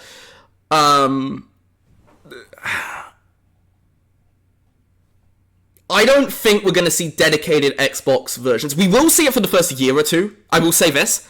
Like, 2028 games, we will see it, because they will still be making games for the current Xbox. So, they will be making Xbox versions because the Series X won't support PC, right? And I'm saying that it's easy and very cheap to optimize to specific hardware that you know it's going to be. So they're going to do it. By optimization, there will be dedicated graphics options optimized for whatever the next Xbox is, and I suspect there will be similar things for the ROG Ally when it comes out. But I don't think they'll do it for the ROG Ally, but they will go in and instead of, because when you port a game, you have to change a lot to port a game. You have to pretty much code the game to the console. Yeah, right? like a PS5 port, yeah. Yeah, but the difference with port. When you're going from PC to whatever this new Xbox is, which is just a PC, basically, if you can tweak internal things, then you can just make the game run better naturally. I don't think they're gonna... For example, just maybe one version has 20 butterflies, and then the Xbox console version only has 10 butterflies. And then they just decrease the graphics, and then boom, you get way better performance in open areas. I have a major counterpoint to this that you haven't thought of. What? The Xbox app version will also be playable on PCs, though, through the Xbox storefront and Game Pass on PC. It's no different. So you think right now, you think the PC version through the Xbox app will not have any graphic settings? The PC version through the Xbox app will have the same tweaks that it has on any of the Stormfront for a big game, yeah. Right now, but even right now, I can play Stalker 2 on my Series X, and I can load up the same save on Stalker 2 on my PC and pick my graphics options. Yeah, exactly. I'm saying... So they're going to keep the graphics options available on Xbox. No, they won't. They will not keep the graphics. There will be no graphics options for new games on that Xbox. There's already graphics options for some games on Xbox. Yeah, but that's like little things. No, there's there's fucking fidelity and performance modes. There's like big changes you can make on Xbox. But now. I'm not talking about like I boot up, let's say Monster Hunter right now, and I have fucking 4 pages of different things I can tweak. That's not a thing. That's not going to be a thing. Guarantee you it will be. It's not going to be a thing. There will be an option for like have the game choose for you for like casuals to be able to pick. They will have resolution and they will have frame rate the same way they have now. That's it. This is gonna age so you well. Can turn off, we are gonna come back to this in 5 years, and I'm gonna. Oh yeah, we can come back to this in a couple years. I'll be like, man, look, I was right. Nope, give it 2 years after the launch, because like I said, at the very beginning, there will be dedicated Xbox versions because they still want them to be playable on the current Xboxes. It's once the cross-gen period is over, like 2029, 2030. Whatever it is on the next Xbox will still be called the Xbox version. It will just be the PC version. That just killed your argument right there. No. So yeah, if they're making games for a Series X, they're making games for a Series X. Yeah, but they're not going to be making Series X. They're not going to be making games for the Series X for very long after the new consoles come out. Probably about 2 years, right? What I'm saying is, I don't think you understand my point. The next console, the hardware, whatever that PC is, developers will specifically tune the game to that PC, and it'll make it run better. The same way right now, games run better on iPhone than they do on Android, even though Androids can be more powerful. It's because everybody has the same iPhone. It's got the same everything in it, so you can optimize to the iPhone. You can optimize to that PC because you know what's in that PC. That PC is going to have that specific GPU, that specific CPU. Take 20 guys, go optimize the game for it.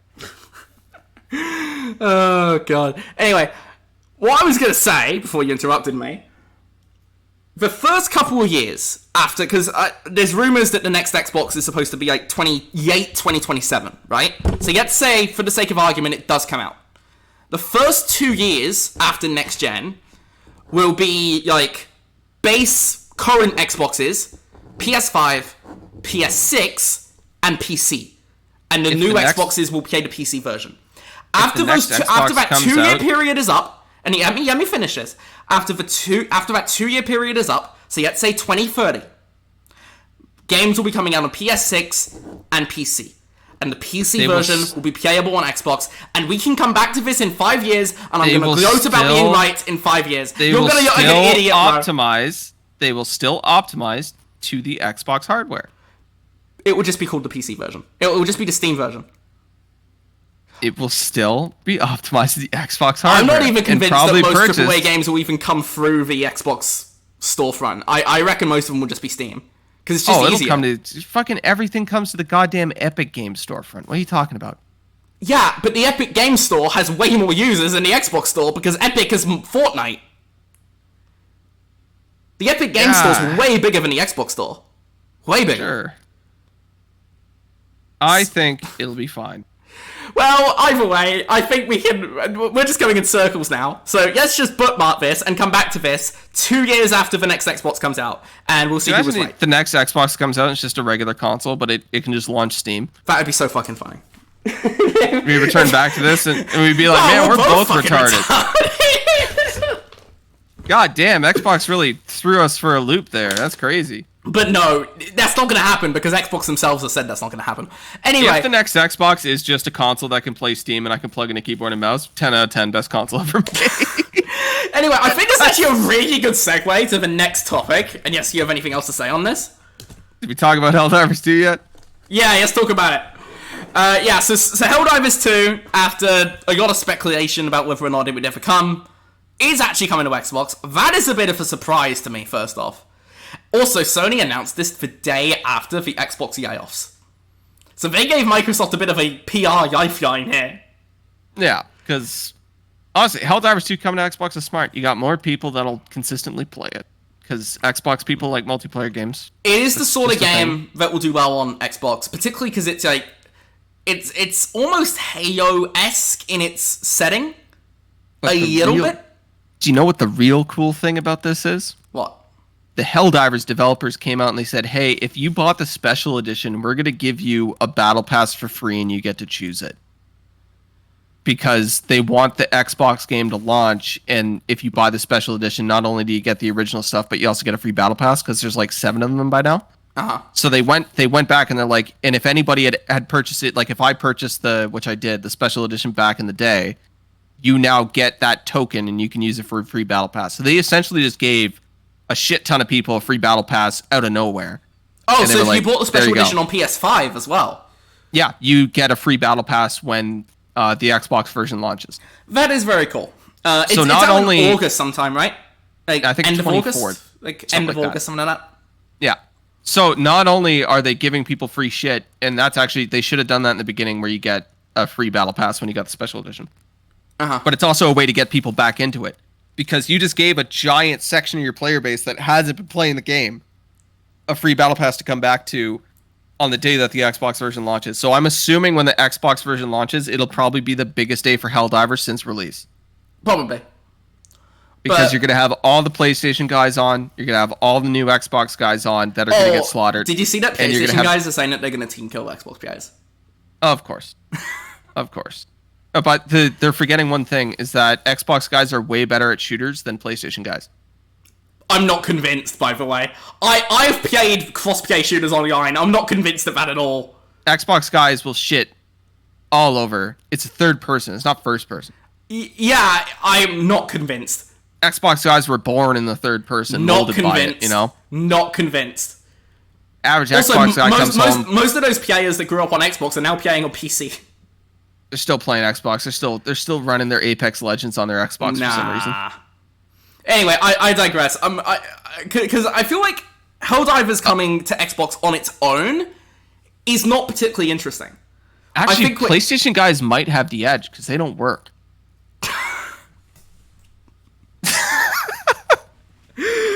School's out right now. It's summer vacation. They got all the time in the world. Oh, God. But no, anyway, I digress. Going back to what I was saying. Obviously, this was a bit of a surprise. I don't think people were expecting it to ever happen. But obviously Marathon is going to be on Xbox because it's Bungie. They should just cancel that. They spent too much money on it. It's not going to get cancelled. It's going to come out at some point. They should cancel it. But anyway, whenever it does come out, it will be on Xbox because Bungie made a commitment to Xbox players that they would put it out. Battlefield 6 officially is coming October 10th, by the way. Oh, okay. What's the price? Don't see a price anywhere. Yeah, me have a yucksy. By the way, I'm stunned that it's that early, by the way. That is like 2 months away. I'm worried it's going to be a shit show when it comes out again. No, that's the way to do it. I mean, I feel like it's not going to be ready for then. Well, remember Fallout 4 was announced. It came out 3 months later. 5 months. It was June to November. 5 months? Still. There's a huge difference between 2 months and 5 months. There's a gigantic difference. Fine, they've been working on this game a minute. So let me see. Battlefield 6.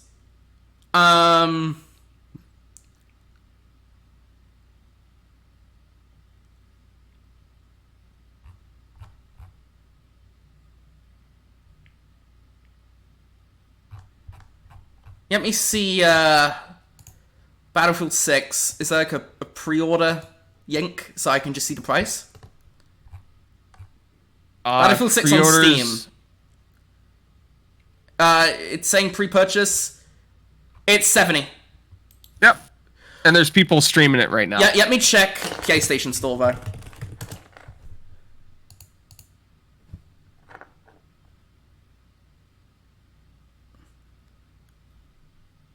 Yeah, it's $80 on PS5. Just on PS5? Oh, no, it's, that's the Phantom Edition. Sorry, it's $70 on PS5. Yeah, look at that. Sorry, they baited me there. But, anyway, as I was saying, we got sidetracked. There's been a lot of discussion about what Helldivers coming to Xbox means for PlayStation. In terms of that thing. And people were like, oh, they're going to bring Spider-Man to Xbox. And first off, if you think that, you're a fucking moron. Spider-Man's not coming to Xbox. It will come to PC. Spider-Man on PC will be playable on the next Xbox, because that's just the way things are now. But they're not going to do a dedicated port of Spider-Man to Xbox. There's no way. Any live service game PlayStation makes in the next 3 years will probably be on Xbox console. It'll probably come to Xbox late. It'll come to PlayStation and PC day one, and it will come to Xbox like a year and a half later. Yeah, that's just Sony's thing. Fair games, if that ever sees the light of day, which it won't. But yeah, say it does. It'll be day one on PS5 and PC, and then never come to Xbox because it's probably shut down by then.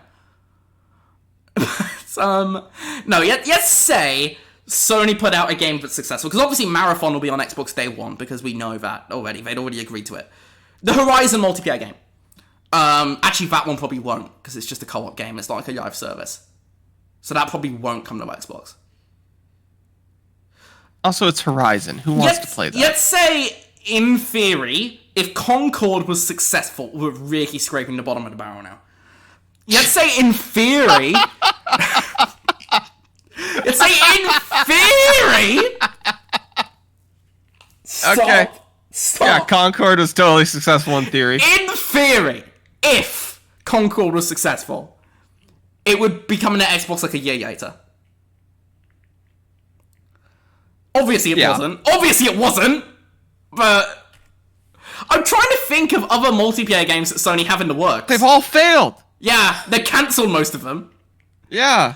But like say like, I don't know, Wolverine, it'll be on PS5 probably the end of next year, as a guess. And then it'll be on PC like a year later. And then that PC version will be playable on the next Xbox. But Sony aren't going to make a dedicated Xbox version of their single-player games. There's no way. And not on, like, they a series straight up went out and said, yeah, we're not going to change PlayStation's core identity. And this is just about a long-term engagement for our persistent titles, or whatever the fuck they said. They are doing live service games. I have one exception. Oh, shit! Upward died live on podcast. There we go. Fucking hell, that was something. Yeah, Upward, his chair tried to kill him. Yeah, attempted murder by a chair. And now he's got to go to Costco and buy a new chair. I was going to buy like a proper new gaming chair, but I haven't bothered to do it yet, so... Honest to God, highly recommend the one from Costco. It's like $100. But, anyway, what was I saying? Talking about PlayStation not porting unless it's live service. Yeah. Which, by the way, I still believe is going to be the case. Yeah, that's... I don't think we're going to see Sony put, like... I will say, actually, I do want to couch this. There's one exception that I do think Sony will put on Xbox. That is Death Stranding 2. Because Death Stranding 1 went to PC and later Xbox through 505 games. Yeah. I reckon Sony are not going to pass up the money on the Death Stranding 2 port. They're just going to do it themselves with Kojima. I reckon we will see Death Stranding 2's PC version and the Xbox version published by Kojima Productions. And Kojima's already doing stuff with Sorry, right? not published by Kojima Productions, published by Sony. Published by PlayStation. I reckon we see that. Dude, Twitter would be losing its shit. And what I will say, I think that happens before the end of this year. I think we see it in December. Because Death Stranding port to that soon. Because it was only 7 months for the PC port of the first game. And I reckon it's 6 months. I reckon we see it by Christmas. Death Stranding 2, if it wins Game of the Year and gets announced for Xbox and PC I could see that. I could see it do a Yeah. Baldur's Gate 3 situation where they announce the Xbox port right before it won Game of the Year. Yeah, they're like, it's coming to literally everything. Here you go. We're going to try to make a run on Switch 2 next. I could see Kojima want it on Switch, actually. I could see that. I could see Kojima want it on Switch. For the record, does Masahiro Sakurai call Kojima? Say, hey, we'll put Sam in the next Smash Brothers if you port this shit to Switch. Kojima is going to put out the fastest Switch port you've ever seen. Yeah, that's what happened to Metal Gear Solid. I want to put Snake in the next Smash Brothers, but we need to introduce Nintendo fans to it. He's like, on it. What was it Snake Eater that went on the Wii? I can't remember. It was that was GameCube. That was it's GameCube, yeah. MGS 1 and 2. Oh yeah, Twin Snakes. Yeah. I forgot. That's because he went out for lunch with Masahiro Sakurai. And Sakurai it's crazy was like, that the one Kojima game that's still locked to a certain platform is Metal Gear Solid 4. Metal Gear Solid 4. It's still just on the PS3. It pisses me off. It's so good. Like, that's one of the better Metal Gear Solids. Anyway, as I was saying, I do reckon Sony will publish the PC version of Death Stranding 2 this time. And I also reckon that version will make it to Xbox. And not even in the way that The Last of Us will, where it's just, it'll go on there whenever they eventually finish the death process of Xbox and putting it on PC. It'll go to... Do you think Sony's just gonna give up on the whole competing thing, or on the whole what? Like competing thing? Because like it's not like none of them are competing with each other at this point. Here's the thing: I think they're still gonna compete with them with their marquee single-player titles. I feel like Sony showing up, with the boxing gloves on, and Nintendo and Microsoft have moved on to different things. I think that's partly true, and I think that's why we're seeing Helldivers come to Xbox. Yeah, but I think we're going to see a mix, because I don't think we're going to see their single-player titles come. But they will come to Xbox whenever the next Xbox comes out, because there'll be a PC. Like, if Microsoft just is going to go full kumbaya, we just need some way to keep Sony in check, or the next PlayStation's going to be $1,700. One other thing I might mention. One other thing I could see come over is Your Soul Aside.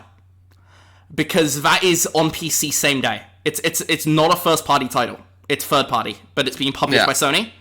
I reckon that could come to Xbox at some point. Because just like Helldivers is not first-party. That's a Korean game? Chinese? Yeah, Chinese aura farm in the game. Chinese what? Aura farming. Aura farming. Every time you see a screenshot or a video of that game, it's just some dude posing really hard. It looks pretty cool, to be fair. That sounds pretty soon as well. It does, but that's what aura farming's about. You're just like, man, that motherfucker looks cool as shit. Yeah, but it's like that Mudang trailer we saw a while back. Oh, like, dude, that was aura farming as hell. Yeah, like every scene is he's just fucking doing something badass, and you're like, oh, okay. Fucking Korean Splinter Cell, basically. Yeah, like, all right, we aura farming hard here. Anyway, I think we will see Uncharted on Xbox aside from the Steam version being playable? No. Do I think we'll see other third-party titles? Yes. I do think we'll see... I mean, obviously we're going to see Marathon because it's Bungie. But even ignoring Bungie, we will see Death Stranding, I think. And I think we will probably see Your Soul Aside. But do we see Ghost of Yotei? No. Like, hard no. I don't think we see that on Xbox. Until the next Xbox will play Steam games. Because obviously, PlayStation... They're not going to get rid of their Steam revenue. Just to say fuck you to Xbox. No, because I think they're going to slowly realize that it's not competition. It's just more players. It's not competition, but I don't think you'll ever see Sony put their games on the Xbox storefront. Like, I don't think Sony's going to look at the next Xbox console like this is a threat to the PlayStation brand. No. You know? Because PlayStation have won against Xbox at this point. The first two Xboxes were a threat to the PlayStation brand. Even the Xbox One. The Xbox One could have, but... It could have, but they just... I think they quickly realized Don Matrick was pants-on-head retarded. Yeah, they did. And they were like, okay, we'll be fine. Yeah, but they also... They did try to put in the dagger with that ad. Oh, yeah, they this definitely is how you share your games on PS4. Sorry? This is how you share your games on PS4. Oh, yeah, like, they went hard. They basically rewrote the entire reveal event for the PlayStation 4 to shit on Xbox. I miss when we had good old console warring like that. Yeah, I miss when, like, the games that came out were actually good, too. Dude, we're talking about the PS4 reveal. We're not gonna start saying Killzone Shadowfall was good. No, I'm saying the stuff they showed around the PS4 and the Xbox One. I was like, man, this shit looks hype as fuck. Yeah, Killzone Shadowfall. Killzone Shadowfall wasn't bad. Rise, Son of Rome wasn't bad either. I would more easily hear somebody out on Rise than I would on Killzone Shadowfall.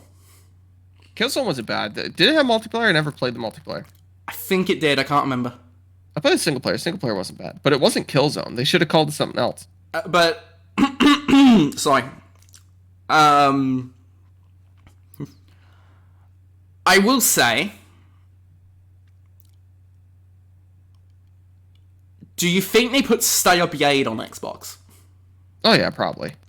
Because that's not first party. If there's one thing I know about guys that have Xboxes, they're either divorced or in a happyless marriage, and they need to jack off. So they would buy Stellar Blade in an instant.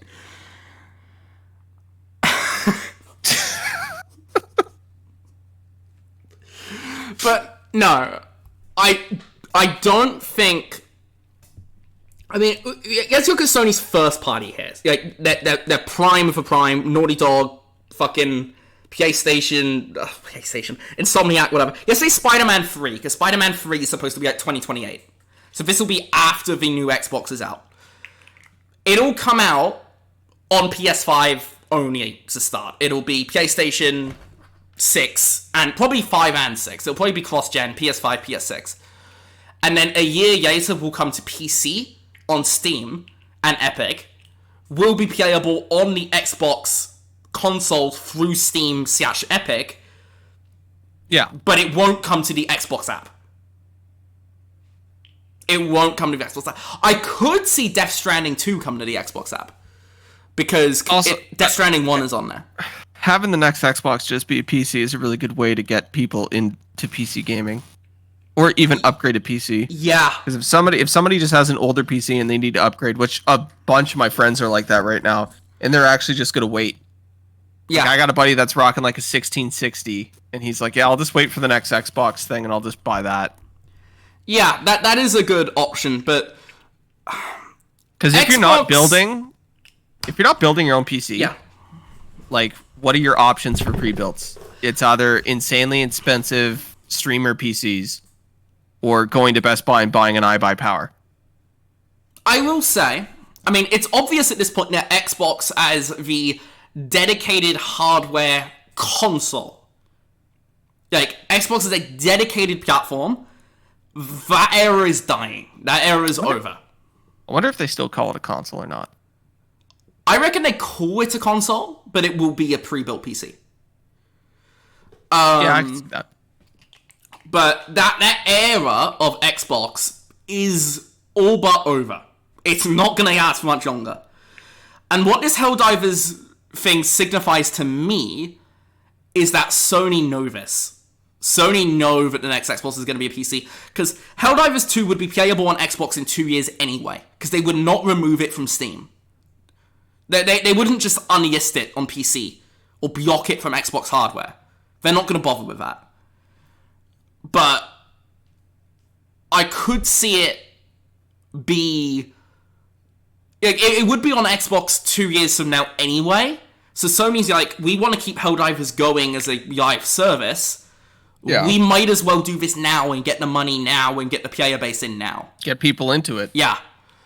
Because honest to God, that's how you build a live service game. It isn't about like how great it is or whatever. Just make it consistent, make it available. But Sea of Thieves went to PlayStation and sold gangbusters. Do Sony have any motivation to put The Last of Us on Xbox now and instead of 2 years later? No, they don't. Because The Last of Us will still be there in 2 years. Yeah. And I don't think there's any Xbox guys chomping at the bit for Last of Us. Maybe Uncharted? I'd say Uncharted more so. I think The Last of Us is a little bit too... Well, there's no multiplayer. Yeah. To be fair, Uncharted doesn't have any multiplayer anymore either. Yeah, Uncharted 2's multiplayer was really good. Anyway, I digress. We ready to move on to rapid fire stuff? Yeah. Because it's already been an hour 37 and we've only done 2 segments. Yeah, a lot of ranting. Yeah, Nintendo Direct. Upward almost died. I did almost die. Fuck you, Cher! Probably one other Sony thing we should probably mention is that the Marvel Tokon reveals tomorrow. Is the what? The Marvel Tokon fighting game at EVO tomorrow. Oh. It's a fighting game. Alright, do you want to talk about this fucking Nintendo Direct? Oh, also should probably mention one other thing. There was a Ghost of Yotei State of Play. I haven't seen it. It's going to be a good game. However, it feels like very much a known quantity, so I haven't felt an urge to go watch the State of Play. But there is a Ghost of Yotei State of Play. We should probably mention that. I think they didn't show much new off. I think basically the only thing they showed off was the Japanese lo-fi hip-hop thing. Hey, the Samurai Champloo mode. Yeah. Put some respect on it. Okay, let's talk about the Nintendo Direct. Do you want to go through the whole thing? No, because I can't be asked. They announced Octopath Traveler 2. That I thought it was 0. Or not 2, sorry, 0. They announced Octopath Traveler 0. That's it. That's what they announced. They showed off is great. Chronos, the New Dawn. That looks pretty good. That's coming out September 5th. That got a release date. Yeah. But there's is nothing that on in that Game Pass, event. by the way? Is that Game Pass day 1? I'm not sure. It might be. I think so. There was no Silk Song. Silk Song will be at Gamescom, but it won't be at... It wasn't at the Direct today.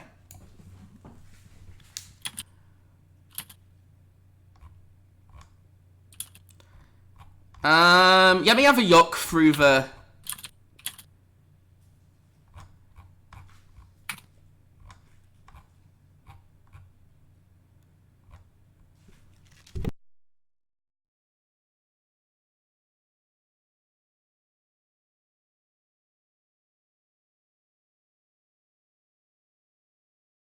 Is there anything announced that was worth anything? Basically just Kronos. That was the one thing that caught my eye.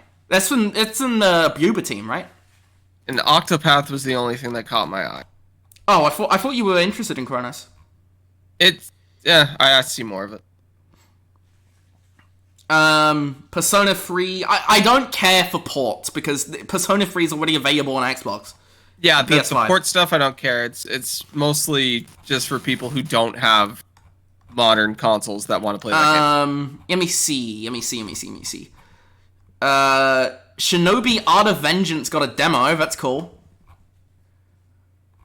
Okay. Yeah, there's fuck all here, dude. I'm just gonna keep playing Donkey Kong. Star Wars Outlaws coming to the Switch too. I will say that is a better game than most people will give it credit for. I don't think it's bad. It's just okay. I remember people calling that the Starfield killer, and they didn't realize Starfield killed itself. Yeah, it was a mutual suicide sort of thing. Yeah. It was okay. I will say I think it is a better game than Starfield was. Easily. No. I would say no. Easily. No. You only played a few hours of Star Wars Outlaws, though. Yeah, but we had a very different experience with Starfield. True, but I finished both of those games. Yeah, I only finished one. The other one was dog shit. Hyrule Warriors Age of Imprisonment got another trailer. I do like the Hyrule Warriors games. It didn't say 2025 this time. It just said this winter, so it's probably been delayed. Yeah. The Final Fantasy thing got a release date, September 30th. The Tactics remake. Yeah, Tactics. We already saw Tactics, so. Rodri showed up. EAFC 26. I don't give a shit, but the Wario thread has Rodri on it. So, Rodri's on fire. Anyway, carry on. Monster Hunter Stories 3. That's it. Monster Hunter Stories 3. I don't give a shit about any of this. I'm sorry, I don't. No, there's nothing. It was quite possibly the worst direct I've ever seen. I'm glad I didn't bother to stream it because I knew it would be shit. Metroid didn't show, obviously, because it's a partner showcase. So they released the PC specs for Mafia. That has nothing to do with Nintendo. That's just something that yeah, that's got nothing to do with it. It's not next week, right? Yeah. Looks like it will be 30 FPS on PS5 and Xbox Series X. Whoa! Are you serious? Because I'm looking at the minimum requirements and it's like a 2070. That shit better be a 60 on the Pro.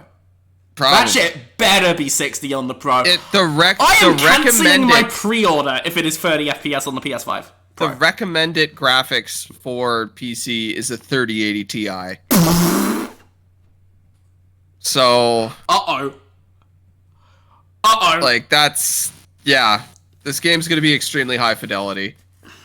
I mean, it does look good, but it doesn't look... It doesn't look that good. It doesn't look any better than, say, Death Stranding 2, which runs at 60 on the PS5.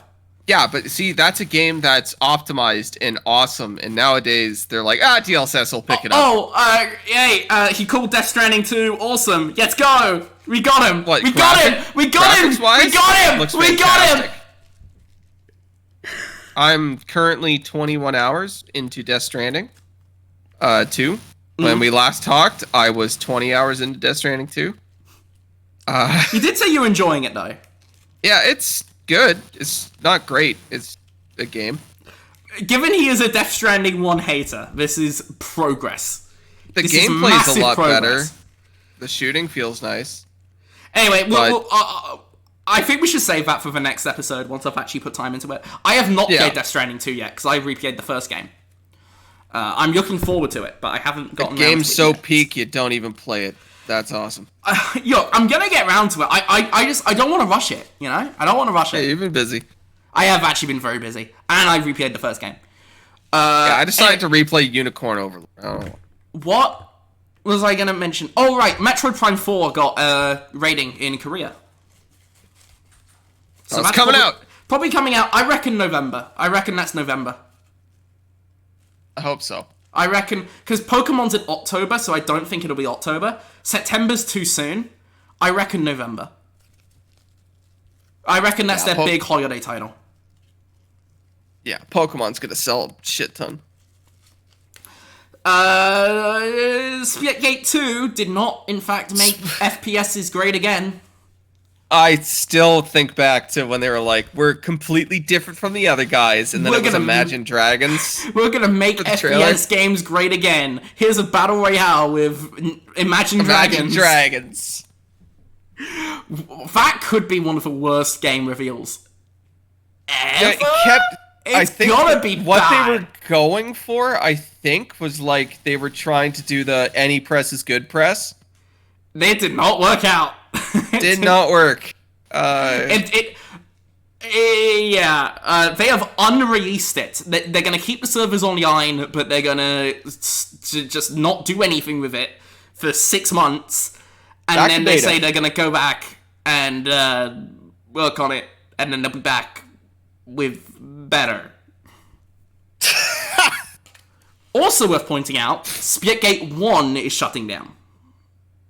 Yeah, because they want people to actually play the second one. They want people to play the second one, and also apparently Splitgate 1 became very expensive to maintain.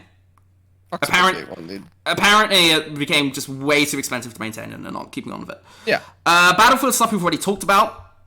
Ubisoft have confirmed the new Ghost Recon is in first person, which we've kind of already knew. We already knew this, because it got leaked a long time ago, but... Shout out to Ghost Recon. Breakpoint does not exist. That's how me and Upward met. It is, yeah. Shitting on that game.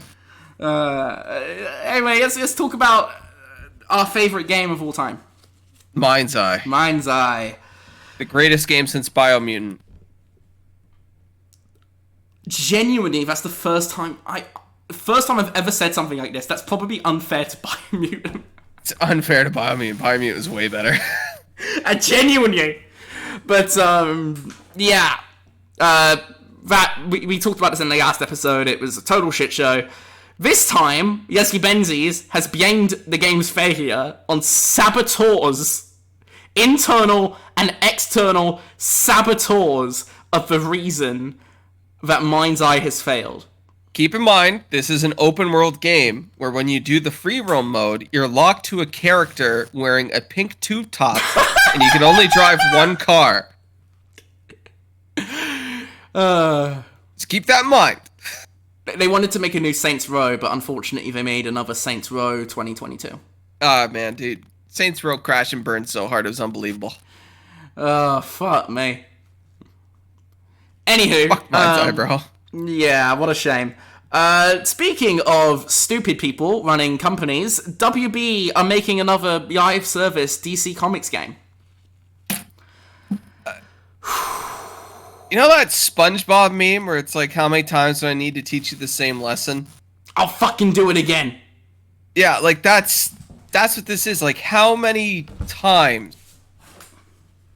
Like, Warner Brothers, you have the ability to make good games. You patented one of the coolest systems in gaming, and you never use it.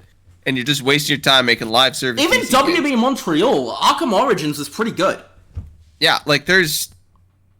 Like, what's this going to be? It's going to be Gotham Knights 2 or something, I don't know. Yeah, it's Gotham Knights, or it's going to be... It's like, fuck me. Like, the DC heroes are already hard to make a game about unless your name is Batman. So it's like, what are you going to do? Yeah, what a mess, dude. It's going to be a fucking live service game where I need to pay fucking $10.99 to give Superman the ability to fly? Like, what's it going to be? It's sad. Honestly, I hope they just give up and just sell off their IP to other studios because it's depressing at this point. Yeah. Do you know who they need? God. Microsoft. Because they'll do the laying off and shutting down for us. I would honestly stick with they need God, but okay. The God is Phil Spencer. He'd be like, welcome to the Xbox team. You're all fired. A couple of delays to mention. Dying Light the Beast has been delayed a few weeks to September 19th. And Directive 8020 has moved away from Ghost of Yotei out to 2026. First half of 2026. No big surprise. There was no way it was going to come out the same day as soon as we knew that Yotei was taking Ghost of Yotei and... Yeah. Sony filed a lawsuit against Tencent for that game we talked about before that looked like a very obvious Horizon knockoff. Kind of looks like a better Horizon. Now, funny story about this. Sony are alleging that Tencent went to them saying that they want to make a Horizon game set in Asia. And Sony said no. And then they made it anyway. and then just going at something else. I will say, regardless on opinions on the Horizon series, it's pretty undeniable. Oh, this is a Horizon ripoff. It is... Sony have a case here, for sure. But sometimes the ripoff is way better than the original. Yeah, but you're saying this because you're a Horizon hater. You're the Horizon hater. And this looks way better than Horizon. Nah, fam. Here's some, pretty depressingly negative news. Valorant and League of Legends esports will be introducing gambling sponsors.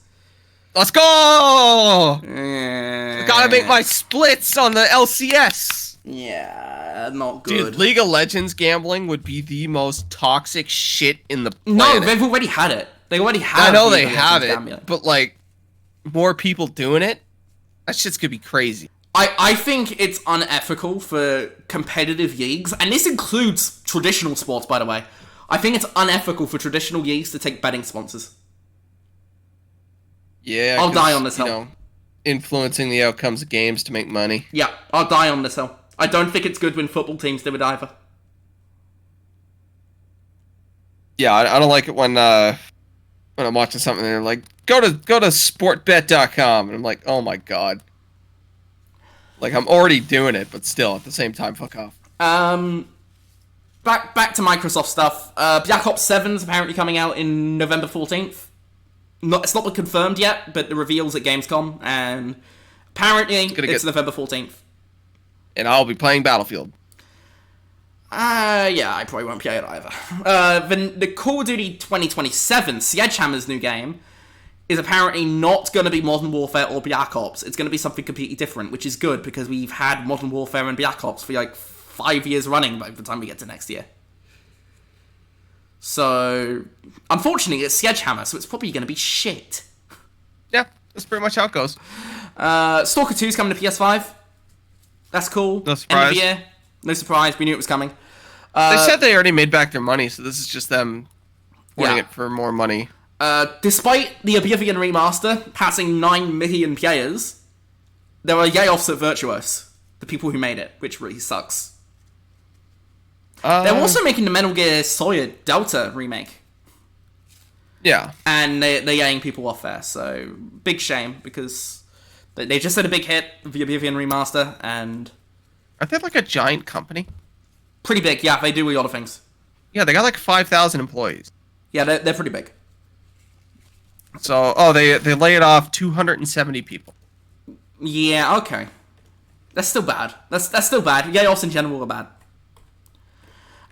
In more positive news, Hit You're Dead. Bye, Anthem. Rest in piss. Rest in piss, BioWare. Cunt. Dude, BioWare's got one shot with Mass Effect. I don't even know if they make it. I don't think that game ever comes out. I don't know. I think they might just be fucked. Because, Anthem was one of the most egregious bait and switches I've ever seen. Ever. If Anthem was a single-player game like we all thought it was when it was first revealed. Dude, that reveal trailer showed it as multiplayer. It could have been cool. That reveal trailer showed it as multiplayer. We knew it was multiplayer. Yeah, 2 minutes into it. But, Hit You're Dead, Anthem dead, rest in piss. Zelda movie got casting. 2 people who I don't know who they are, but they cast 2 total unknowns. I don't remember their names. I'm actually going to need to look this up. Good for them.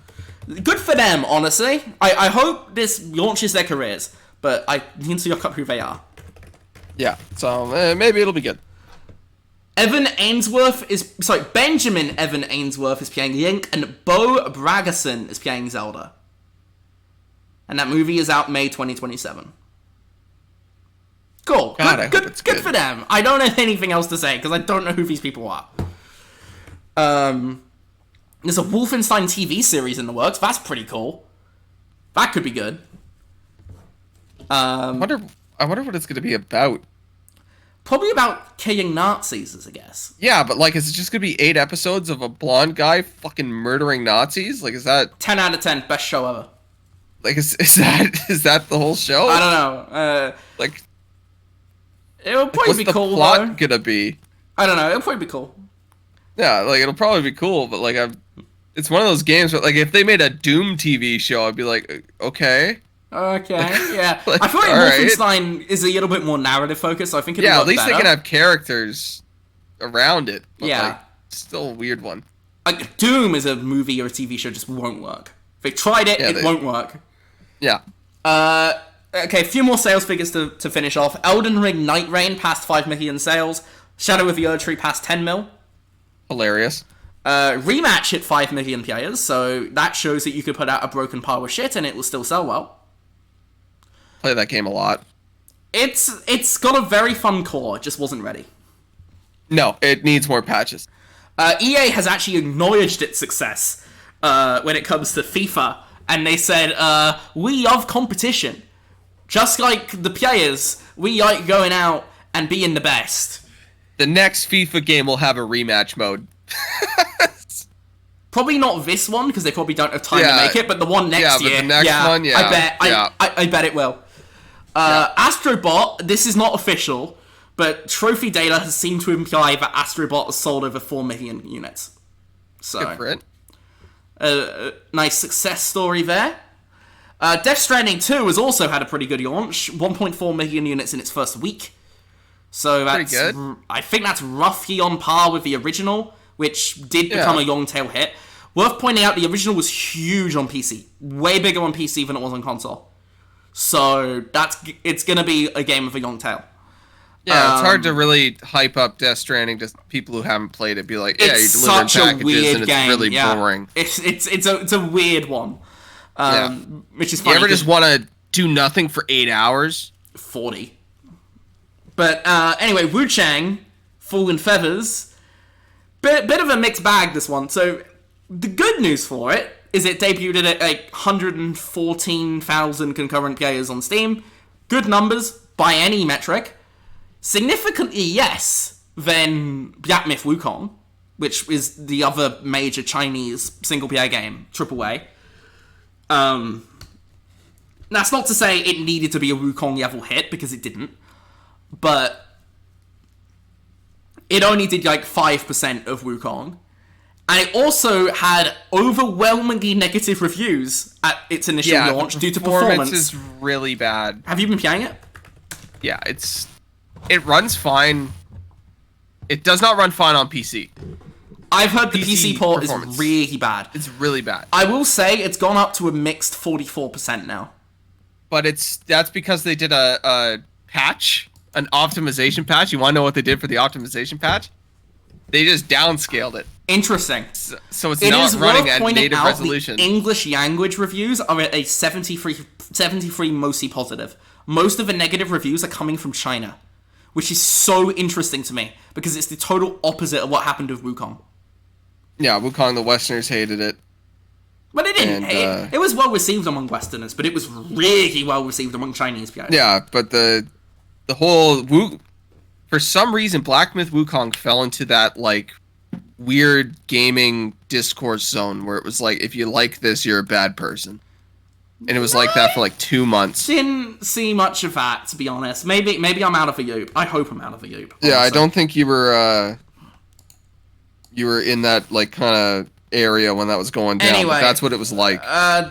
Blades of Fire. Does anybody remember this game? No. It was a game that came out in May from the people that made Metroid Dread. And it did not do well. They say it underperformed. That's all I have on this one. We don't have specific figures. What we do have specific figures for, Ready or Not console port, which sold 1 million units in less than 4 days, despite its PC version being bombarded by negative reviews because of censoring they made for the console port. Classic. So, it worked for them. despite the negative reviews, because they've had a big success on console. And the last thing I want to mention, which is actually something that Connor drew my attention to, that despite Monster Hunter Wilds being the biggest game of the year, saying 10 million units almost immediately, it has only sold less than 500,000 in the last quarter, April to June. Very strange. I have two things I want to say on this. First of all, not that surprised because of how much of a big fandom and hype anticipation there was for the game. It was very obviously going to be very front-loaded. That said, it's also had very negative Steam reviews recently, and it's been a very divisive game overall. So maybe it's just that the word of mouth isn't very good, and that's why people aren't buying it. I think it's got two problems. One, apparently performance is still pretty bad on PC. Again. Oh, is it? Yeah. Apparently performance hasn't been great on PC. Yeah, apparently it's really bad on PC. I haven't had that experience, and I don't really have that good of a PC. I have a 4060 Ti. Fuck it's you, not like, dude. I don't have a very good PC. Way better than mine. But that's not like an insane card. No. And like, I've played this game on a 2060, because that's what my laptop has. And like, it still ran fine. So I don't know what people are doing to make it run bad, or if it's just like certain cards run worse than others. Yeah. And then the other problem is that before Wild's launch, there was that whole return to World thing, and everybody was going and playing World, and you're playing master rank quests in World if you've already played it. You're fighting hard fucking monsters. You have to be really, really good. And master rank isn't out in Wilds yet, and it won't be out for a while. So people are like, "Oh, it's too easy." Your mic keeps buzzing, dude. You gotta fix that. It's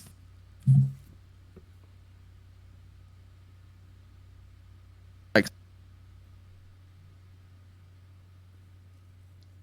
fighting like end game hard stuff there we go, you're back. Years, and then they come back and they're like, "Yeah, this isn't hard." No shit, it's not hard. You have like 2,000 hours in World, and you play it a lot. Like, my only real comment on this is Monster Hunter fucking sucks. But then it gets funnier. They just released a new monster not too long ago, and people were bitching that it was too hard. And I'm like, but this is what you wanted. They're like, oh, it like force shot me because I misplayed, and it's like, yeah, that's what you've been asking for.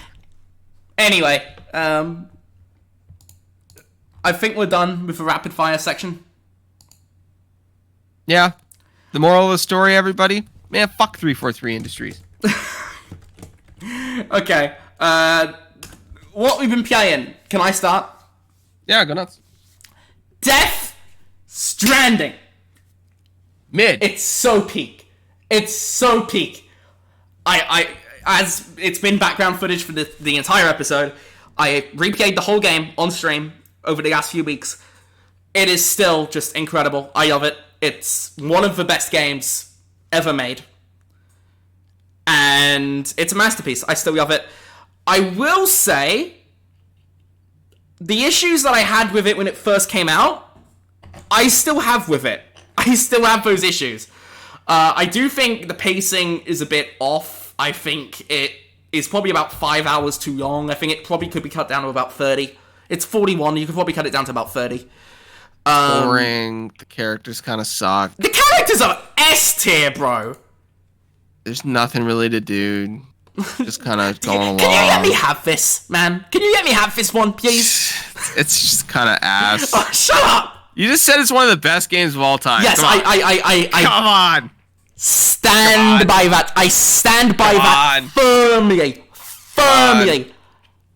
It's not even in the top 100. Top 20. I would put Biomutant above it. Biomutant is a better game. Okay, now you're rage baiting. You're rage baiting. That's not even rage baiting. You're rage baiting. I had more fun playing Biomutant than I did playing Death Stranding. Rage bait. Death Stranding one's ass, dude. Dude, can you just let me talk about my experience playing it, please? Yeah, sorry, continue. Yeah. Asshole. Alright, glaze time, guys. Let's do this. Yes. I am gonna glaze Kojima right now. Yeah, you're stroking it. Yep, I'm. Yep. Okay, dude, this might be getting a bit TOS here. I will say, I still think it's incredible. I've spoken at Yenf in the past. I love Death Stranding. I still think it's a masterpiece. It's a flawed game, and I said this at the time when I first played it back in 2019. It's a flawed game. Particularly the section with the snow, Chapter 6, Chapter 8, really not good. It's a little bit too slow-paced. I think some of the dialogue writing is not great. That's never been a strong point with Kojima. And the side content is still atrocious. Like, the side content is still just deliver a package to a place, then do it again, then do it again. At least the game. At least the main story does actually shake it up a bit. Don't even bother with the side content. The standard orders are bad. The standard. Yeah, sometimes in the main quest you gotta deliver 2 packages. Shut up, dude. Sometimes in the main quest you'll have to deliver a fucking antimatter bomb and be very careful. Or sometimes you'll get sucked into a fucking wormhole and you have to fight Mads Mikkelsen, who has insane amounts of aura, by the way. Has to be said. And you're like, no, my packages! That brother got some aura. Dude, why are you such an ass? Can you let me have this one, please? I spend most of my gaming time shitting on garbage, and this is a good game for once, and you won't let me have it. I think it's because you play nothing but shit games that you're like, this is so fucking good. No comment. You're like, holy shit. It's like a guy that's been playing Call of Duty his whole life, and we're just like, hey, why don't you play Mario Odyssey? And he's like, this is the greatest game ever made. I'm like, no, it's not. Oh, God. Alright, first off, shut the fuck up. Second off, I will say, I do love the story still. It's crazy, it's over the top, it's Kojima, it's bullshit at times, but it's still just so good. The ending still hits me in the feels all these years later. One plot criticism though, Higgs. Total nothing character. Like, his entire motivation is, I'm gonna end the world because, haha, I feel like it. He's got no motivation. I think Higgs is a terrible villain. Troy Baker puts in a good performance, but that's it. We'll say the director's cut, because I gave the director's cut. It's been the director's cut you've been seeing the whole time. Fine. I don't think any of the changes are particularly necessary changes. There's a couple of cool new missions they add. There's one that's very obviously Metal Gear inspired, which is cool. There's a racetrack, which is kind of cool, but feels out of place, and there's only 2 tracks. And the reverse mode for each one. There's a few other missions. Some of them are good, some of them are really shit. I will say, I think it's probably the best way to play Death Stranding, but I don't think the director's cut features are substantial enough to justify playing it again if you were not already planning to do it. If you were planning a replay, you play the director's cut. If you weren't, don't bother. If you want to play a good game, you play Death Stranding 2, 'cause way better. I don't want to talk about Death Stranding 2 yet, because I don't want spoilers, except for the thing that already got spoiled for me, but we'll ignore that for the moment. Spoiler alert, it's better. Okay. You scared the shit out of me, Ben. Way better. Okay, anyway, we'll talk about Death Stranding 2 on the next episode, I'm sure. But, it's still a masterpiece. Flawed masterpiece, but a masterpiece. Kojima is a divine being, and the greatest human ever, except for Pep Guardiola, but I digress. And Mads Mikkelsen has aura, as you can see on the screen right now, because Mads Mikkelsen is literally on the screen right now. What a man. Anyway, other things, I guess. Moving on. I got the MLB 24 Platinum. This is a bit of a massive change in tone, but I got the MLB 24 Platinum because it was like on PS Plus, and it's less than 4 hours long. So I booted that up for a bit. got the platinum. We'll say not even going to go for the Death Stranding platinum because it's tied to all those bullshit side orders, so I'm not going to bother. Yeah. Well, God forbid you want to play the game. Shut up. I will say I don't want to play the side content because the side content is actively bad. Yeah, the side content's like ass. Um, Even some of the side content in 2, I'm like, all right. But no. I don't have anything to say on MLB The Show. It's a game where you hit baseballs very far. Fun. It's also a very easy platinum. I already got the 1000G on Xbox last year because it was in Game Pass. And I got it now on PS5. So, just wanted to mention that I got another platinum trophy. Another thing I did was, now that I have gigabit internet, I tried xCloud. Oh, how was that? Awful! Very bad. What, didn't Still work? runs like ass. I started off by playing Rematch, and it was running so bad, I'm like, maybe this is a problem with the game. Maybe this is just Rematch's servers being shit. So I backed out of Rematch, and I booted up NHL, and I just played an offline game against the CPU in NHL. Still ran horribly. So even on gigabit internet, it still runs awful. So maybe game streaming will become a thing years from now, but it's not there yet, even on Still very not good there. internet. It's bad. The last thing I've been playing, Mafia. I actually quickly booted that up over the weekend just to get ready to replay it.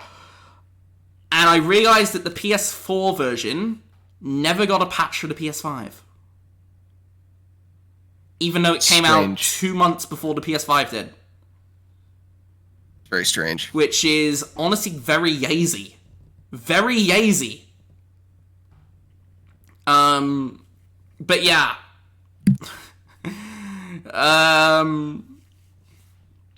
Did not get a PS5 patch, and it's still yacht to 30. It's apparently yacht to 30 on Xbox as well, by the way, so it's not a PS5 specific thing.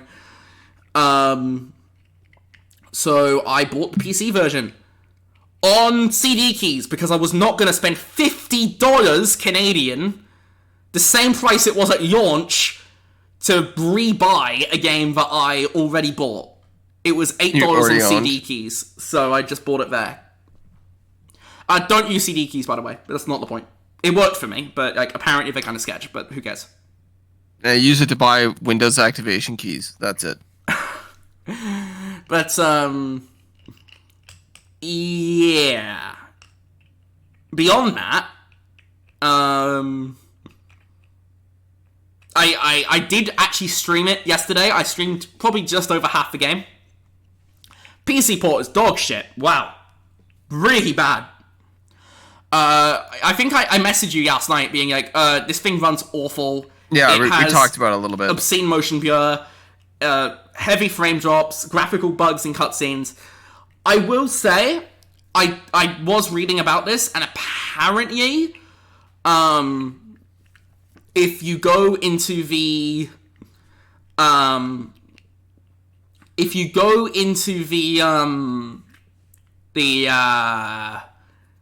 settings and turn off VSync and also get it out of full screen to borderless windowed, it runs way better. And I tested that off stream this morning and I recorded it, and it does in fact run way better in borderless windowed with VSync off, which is retarded because the entire fucking point of VSync is to lock the frame rate so it doesn't go too taxing on your computer. Nah, VSync's a scam. Always have that off. What I did is I turned it off, but I went in the NVIDIA control panel and manually locked it to 60. Yep. It now runs not perfect. It still has some hitches, but way better. So there's clearly some optimization issues going on with this. Even though it's been 5 years, it still has some optimization issues. So, not ideal.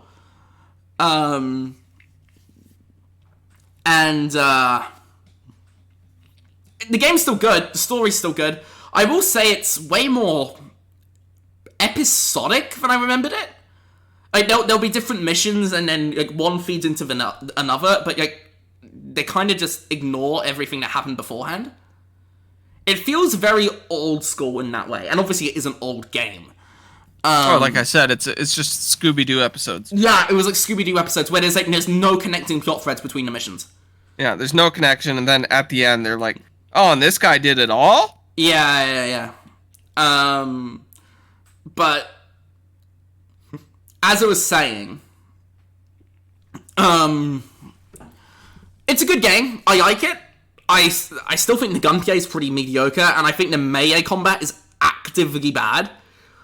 But, I mean, I mentioned this before when we were talking about Mafia. There's 7 out of 10 games, but there's 7 out of 10 games that will stick with you. And I still believe that. It's a good game. Yeah, it's like a really good 7. So, that's my stuff. What about you, Connor? Don't mention Death Stranding 2, because we're going to leave it to the next. I've been playing Death Stranding. No. I haven't really been playing Death Stranding 2. You played like 20 hours of it, right? Yeah, but like in the last couple weeks I have. Yeah, but like, in the last 5 weeks. Because it's been 5 weeks since we did a podcast episode. I played it at launch, and then I put it down, and I like there's nothing drawing me to pick it back up, you know? You said you were going to. I'll probably finish it. Yeah. I'll finish it at some point, but I don't think it'll be anytime soon. Okay. I have been playing Donkey Kong. I have heard that is good. It is very, very good. Good shit. Honest to God, Donkey Kong's not like a system seller, because it's not a giant franchise, you know? Uh-huh. But I wish it was, because like more people need to play this game. It's so much fun.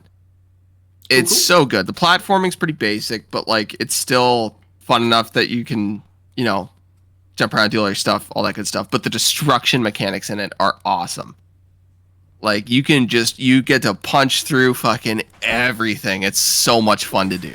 I've heard the performance is pretty bad. I haven't had any hiccups with performance. I've heard the performance is real bad, which is kind of a deal breaker for me. So I'm not sure, but this is also, I call it the Connor effect, where whenever everybody has issues with the game, like this runs great, and then whenever a game runs great, I have nothing but problems. Yeah. So, like, I had slight hiccups. I was playing it in handheld mode for like an hour. Oof. And I had slight hiccups, but like when it was plugged into my TV, I had nothing. Okay. So would you recommend getting a console just to play it? Yeah. Yeah, I'd say it's worth it. It's a system style? Between that and Mario Kart, honest to God, yeah. Like the Switch 2 is right now a worth it console. I don't really care for Mario Kart though. Like it's fine, but it's not a system style for me. So like, I would say specifically for somebody like you, I would say no. Okay. So if it's I'd just say hold out DK. for like a Metroid, but like if you like platformers and you really just like fun games that you can just sit down and just kind of chill with, like there's no real overarching story. It's a platformer and you can break shit and it's fun to play. Okay. Like that's it. It's not like a Elden Ring, you know? It's not gonna fucking warp people's minds, but it's fun enough that like it was worth the purchase of the console. Okay. That's cool. Like I don't know what I can compare it to. Probably Mario Odyssey. Yeah, honest to God, it's kind of like Mario Odyssey, where I was like, damn, like the Switch really was worth it. Anything else? Unicorn Overlord was on sale on Xbox, because I have the Switch version of that game. So I bought it, downloaded it, and 100%ed it. Is it good? I got every achievement. You've already told me this is good, so. Yeah, Unicorn Overlord's really good. If you're looking to get into strategy games, it's a mix of turn-based and real-time. Because you set up your moves, and then you press go, and then you can pause at any time and rechange your moves. And then when you meet something like another group of people, it turns into kind of turn-based. But it's really good. Highly recommend Unicorn Overlord. I think it's still on sale for $40. Worth it. Fun, it's quick. It only takes like 40 hours to get everything. That's like quick, every achievement, 40 all of hours. it. One of the other, bro. That's for everything, though. Like, if you want to 100% that game, 40 hours. But if you just want to, like, play through and beat it, probably get it done in, like, 20. Okay. Anything else? That I've been playing? Yeah, we'll get to watching in a bit. I play Peak. Hey, you've been playing Death Stranding. Let's go. I play actual Peak, where you climb up a mountain with your friends. I mean, I've been enjoying it. That also could apply to Death Stranding, to be fair. Let me check my hours played. Actual Peak, where you climb up a mountain with your friends in asynchronous multiplayer. Death Stranding. That's just Death Stranding. No, because this is actually good. I played Fuck 13 hours of Peak. I am the lowest amount on my friends list. For instance, my buddy Michael has played 47 hours of Peak. Hey, 47 hours of Death Stranding. Let's go. It's good. It's enjoyable. I recommend it. It's like $10 if you want to have a good night with the boys. Who are the people that made that again? It was from like some... It's the guys that made like this crab game. Oh, another Crab's Treasure. Yeah. Yeah, it's nice to know that they made Death Stranding. It's Team Peak. What? It's Aggro Crab, but it's the team that made it's called Team Peak. So I think it's just one company, but it's actually hilarious that they made a game and called it Peak. Yeah, they just called it Peak, and it's actually Peak. It's so good.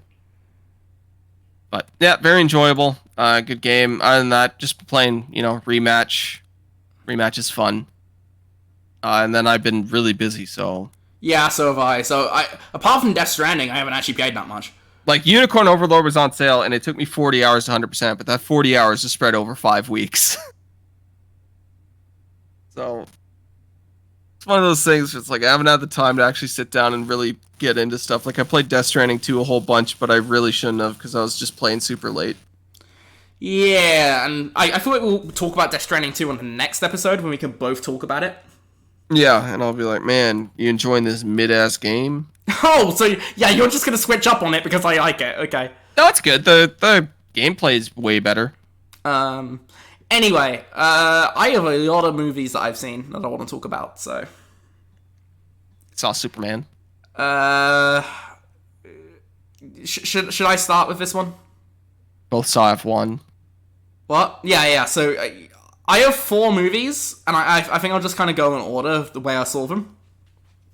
Yes, go with the ones that I haven't seen first. And then we'll finish the ones that I have. Jurassic World Rebirth is a movie that you can go see. That's about the most positive thing I have to say about it. You can get popcorn in a theater with this movie. It is a movie that feels like a movie, to quote Harry Styles. That's the only time I'll ever do that. What a fucking cunt. But, no, have you seen that clip of, like, Harry Styles trying to promote a movie? And he was like, this movie feels like a movie. Yeah, it's not good. The reason why you go.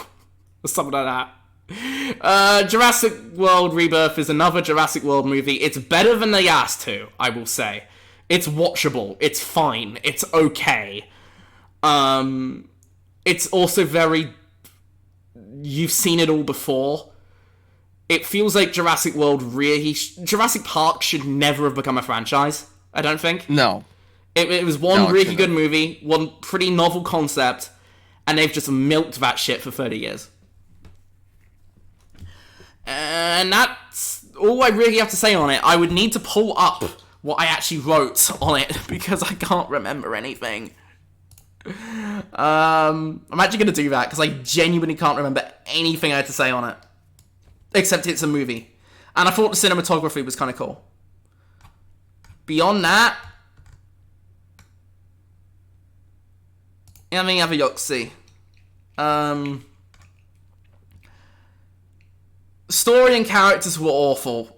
Odyssey trailer was great, because they premiered the Odyssey trailer with it. That's about it. So I guess we'll talk about the next one I saw, which is F1, which we have very different views on. What a fun movie. I found it kind of dull. What a fun movie that was. It could have been 10 minutes shorter. It could have been an hour shorter, frankly. It was way too long. 10 minutes shorter, and the like love plot could have just been cut completely. But other than that, that motherfucker would have been black flagged like 10 times. Yeah, that's the thing. That's the thing that really got me to. It's weird for an officially licensed F1 movie to have characters actively breaking the rules and getting rewarded for it. Well, to be fair, in F1, that's what it is. If you break the rules, you get rewarded. It just feels weird for something that's officially licensed by the FIA. Every time a car has been super dominant, it's because they've done something illegal, but it wasn't specified in the rule book as, like, super illegal, and they got away with it. Like, Mercedes made it so that if they pushed the steering wheel in and out, it changed the toe of the tires, and it made them fucking rocket ships. Like, it's just shit like that. So I understand, like, what they were going for. They're not going to hook an audience by being like, yeah, the wing on the back flexes 2 inches more than it should, and it gives them more downforce. But, like, causing a yellow flag to get better pit stops, that's something I could see.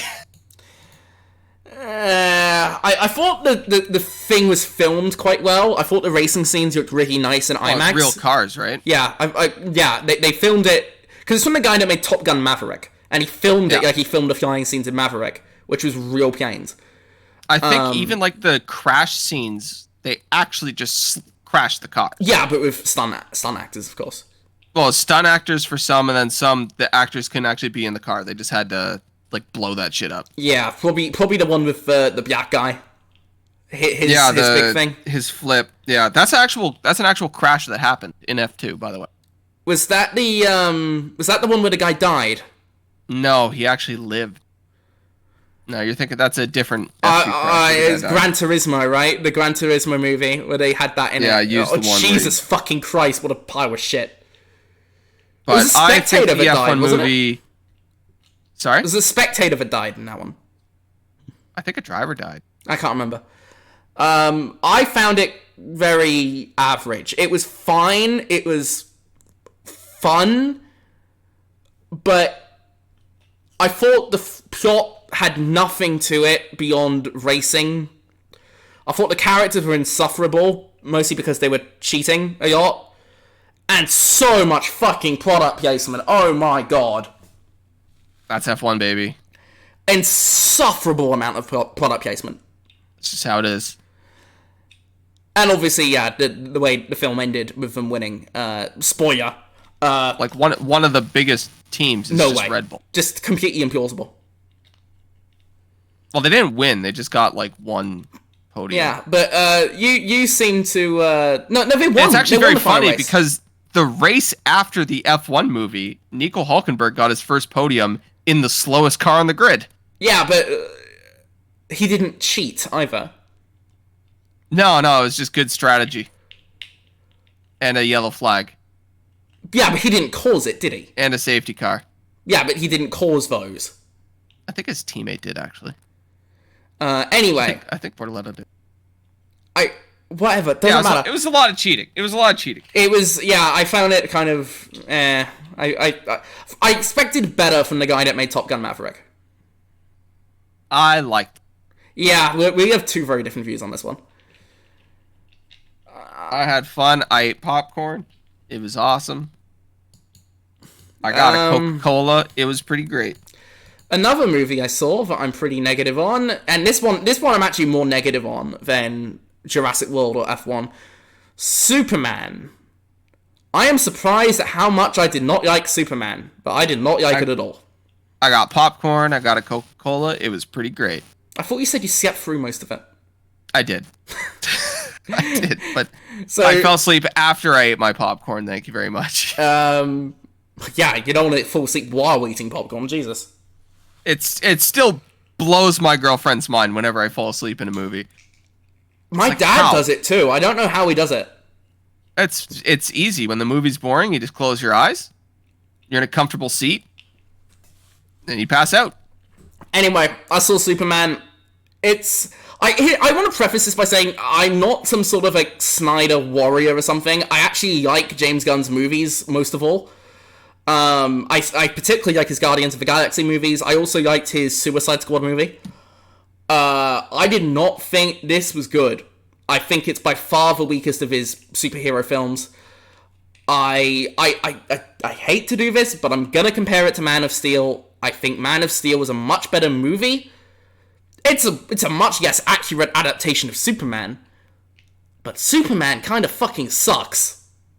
I'm sorry, I hate to say it. Superman is boring. Superman isn't boring. The movies he's portrayed in, they don't do him justice. The problem with Superman is because he's supposed to be such a goody two-shoes Boy Scout, he has no interesting character traits. He has no character to him at all. He's so one-dimensional. And this movie especially was a egregious offender of that. There's ways to write really good Supermans, and we've seen that, especially in the animated DC movies. I will say the animated movies have done it better. I also think Justice League, the Snyder one, because that had a more goody two-shoes Superman after the big fight, of course, after they like rescued him from his mind control. But they did have a goody two-shoes Superman, and it works well in a group setting where he can kind of bounce off Batman a bit. But on his own, he's just so boring. And the only reason I liked Man of Steel is because they actually had him kill people. He was not Superman, and that's why that movie was good. Yeah, I can see it. I am not a fan of Superman in general. I was hoping that there would at least DC heroes are hard to make movies on. Except for Batman. And even then, not all Batman movies are good. Yeah, but most of them are, I feel. Well, it mostly has to be a bad Batman movie. Probably Batman and Robin. The 90s. You could argue BVS. Maybe. I think BVS is Snyder's weakest. Even then, Batman in that movie is fucking awesome. I actually don't like the Batman in BVS. I prefer him in Justice League. I'm not a big fan of him in BVS. I like the big, brooding, fucking old, jaded Batman that we got. Anyway, I digress. I'm sticking to Superman. I just think the movie's so one-dimensional. I think, particularly Lex Luthor, that guy has no motivation except just, I don't like Superman, fuck you. It's Higgs in Death Stranding, all over again. Well, exactly what I said about Higgs, I'm saying it about Lex Luthor. I will say, the casting for Superman, Lois, and EX, exceptional. Fantastic. The casting for these characters is on point. David Corenswet is Superman. Rachel Brosnahan is Lois Lane. Nicholas Hoult is Lex. All of them, you just see them as the characters. Like they're really good. Really good casting. The visual effects were also quite awful. The dialogue was atrocious at times, with the kindness is the real punk rock. What are we doing here? This is a line that made it into a $200 million movie? No. The best part of the movie is Superman's parents being like, son, you need to go to Earth. Fuck a bunch of women. I hated that. I assume it's going to be a twist later that it was manipulated in some way. No, it wasn't.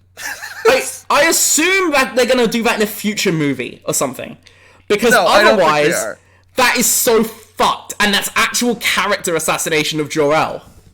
They're like, alright, Cal, you need to go to Earth, rule it as a god, and get like 20 bitches. You need like 20 bitches. And if you don't got 20 bitches, you're failing in my eyes. Yeah. I did not like that at all. Yeah, they wrote him like he's an invincible character, and then they were like, yeah, that works. And I'm like, no, it doesn't. You just, like, Superman's dad's supposed to be a pretty cool guy. Yeah, I'm not a fan of that at all. And another thing I didn't like is it was so focused on setting up the cinematic universe that they're trying to build. They had the Hawk Girl, they had the Green Lantern, they had the other guy, the black guy. I can't remember his name. He was actually alright, to be fair. But they had so many characters that were just there to set up future movies. And I'm just so sick of movies trying to be other movies than its own one. Just be a movie! Be a movie! Yeah. Oh, they're not movies. They're just entertainment. Cinematic universe launch pads. Yeah, it's just entertainment. I remember people shit on Spielberg a while ago. And Scorsese for being like, yeah, I don't see Marvel movies as movies. It's like, yeah, I'm at the point where superhero movies are just like... I think I I see some of them as movies. I mean, there is actually a Marvel movie that I'm going to talk about soon. But like when it's just trying to tie in these other movies for this big cinematic universe that they're doing, it's like, no, it's like, this sucks. This fucking sucks. And the best thing Marvel's put out besides the movie you're about to talk about, Daredevil, because it has fucking nothing to do with everything else going on. Yeah, beyond that, the showing is in 3D for some reason, and that added absolutely nothing. I don't know why it was in 3D. And there's another thing I want to mention, and I'm going to be extremely careful with how I word this, and this might get edited out, but I'll be very careful. The film makes very unsubtle references to a certain thing going on in the world right now. And if you've seen the movie, you know exactly what I'm talking about. And it handles it very, very, very poorly. Very poorly. And I'm not going to get into specifics. Connor, you know exactly what I'm talking about. Yeah, I'm just, Yeah. I think... Oh boy. I'll put it this way. The film is portraying this fictional conflict, which is very unsubtly supposed to be an allegory for a real-world conflict, which I'm not going to mention which one it is, in a way that specifically plays into the propaganda from one side of the real-world conflict, which, to be frank, is complete bullshit. And I'm not going to get into any more specifics than that, but I'm just saying that raised some eyebrows. It almost felt a little bit racist. Kanye loved this movie. Yeah. That's all I have to say on Superman. Moving on, I think. Oh, sorry, one more thing. A certain cameo at the end of the movie. Won't spoil who it is, but I want to see her movie. Mostly because she's hot, but, I don't think I want to see any more DC movies, man. I want to see her movie. I want to see 2 hours of her. I just want to see Batman. Alright. Anyway. Give me a new Batman. Sorry. Got a bit too horny though, but... I just want a movie that's goddamn good. One other movie I saw, and it's actually one I liked, was The Fantastic Four, First Steps. What, the 15th time they've tried to make a Fantastic Four movie? They actually succeeded this time, I think. I actually enjoyed this one. Job, Fantastic Four. It actually kind of suffers from some of the same problems as Superman, though. Did Pedro Pascal jump out of the movie screen and fucking rub your nipples, or no? No comment. Fucking every video I see of that guy, he's just feeling somebody up. Oh my god. But no, as I was saying, I do think it actually suffers from some of the same problems as the Superman movie. I think it's a little bit too formulaic in its story. I think the CGI is fucking awful. And I do want to couch this by saying I do actually like the Fantastic Four. I have some nostalgia for them. So I'm a little bit biased in this film's favor. But I did enjoy this. I thought it was an actual good adaptation of a Fantastic Four. I thought the casting was spot on. I like the way that they did try and play off the drama between them a little bit, and there's a certain moral dilemma in the film that I think they handle quite well, and does show, the tension between them a little bit. And just, I think setting this in the 60s was an expert decision. Like an expert decision. Fucks up the Marvel timeline. Well, no, because they're in an alternate universe. Yeah. So, whenever they show up in Avengers or whatever, they're just going to fast travel to modern day Earth 616. They're going to be like, hey, Susan, you can vote now.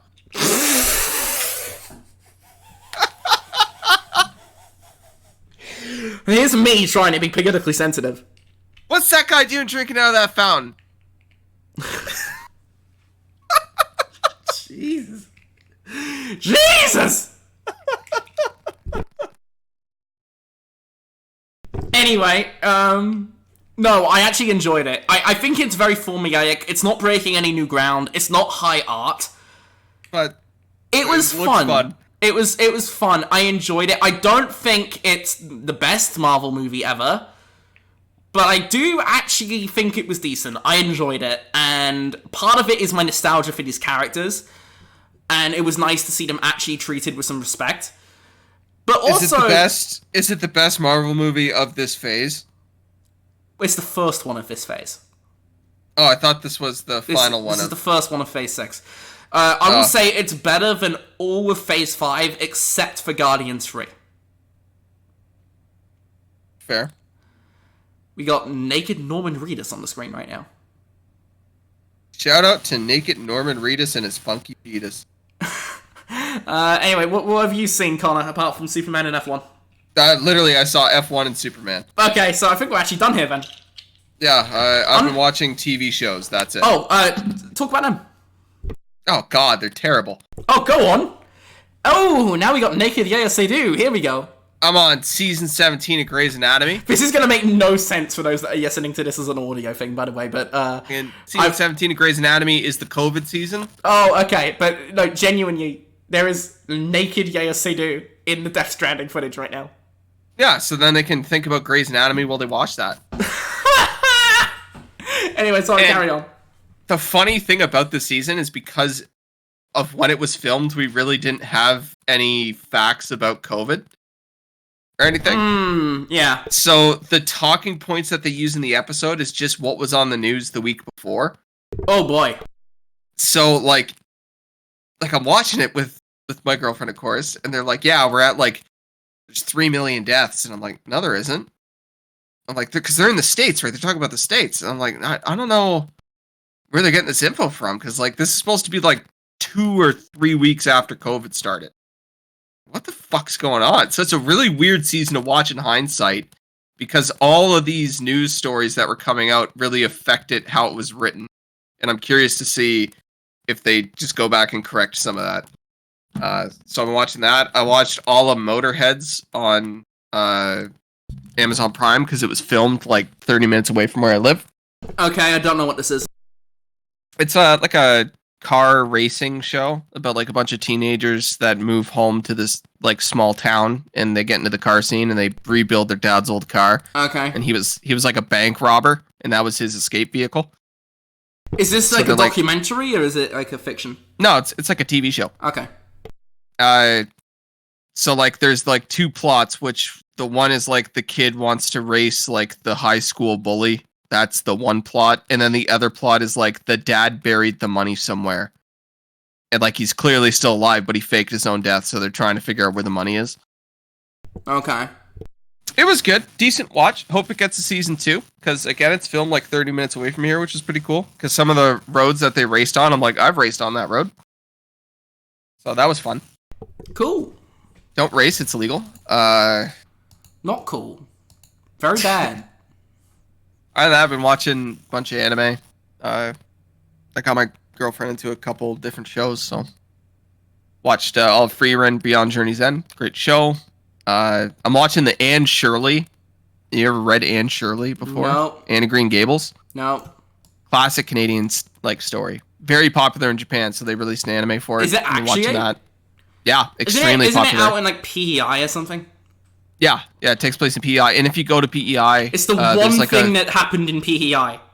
There's a ton of Asian tourists to PEI because of that book. That is so funny. Because that's how they learned English after World War II in Japan. Oh. One of the ways they learned English is Canadian soldiers and American soldiers would give them books. And Anne of Green Gables was a very popular book. Books, Anne of Green Gables, nuclear bombs...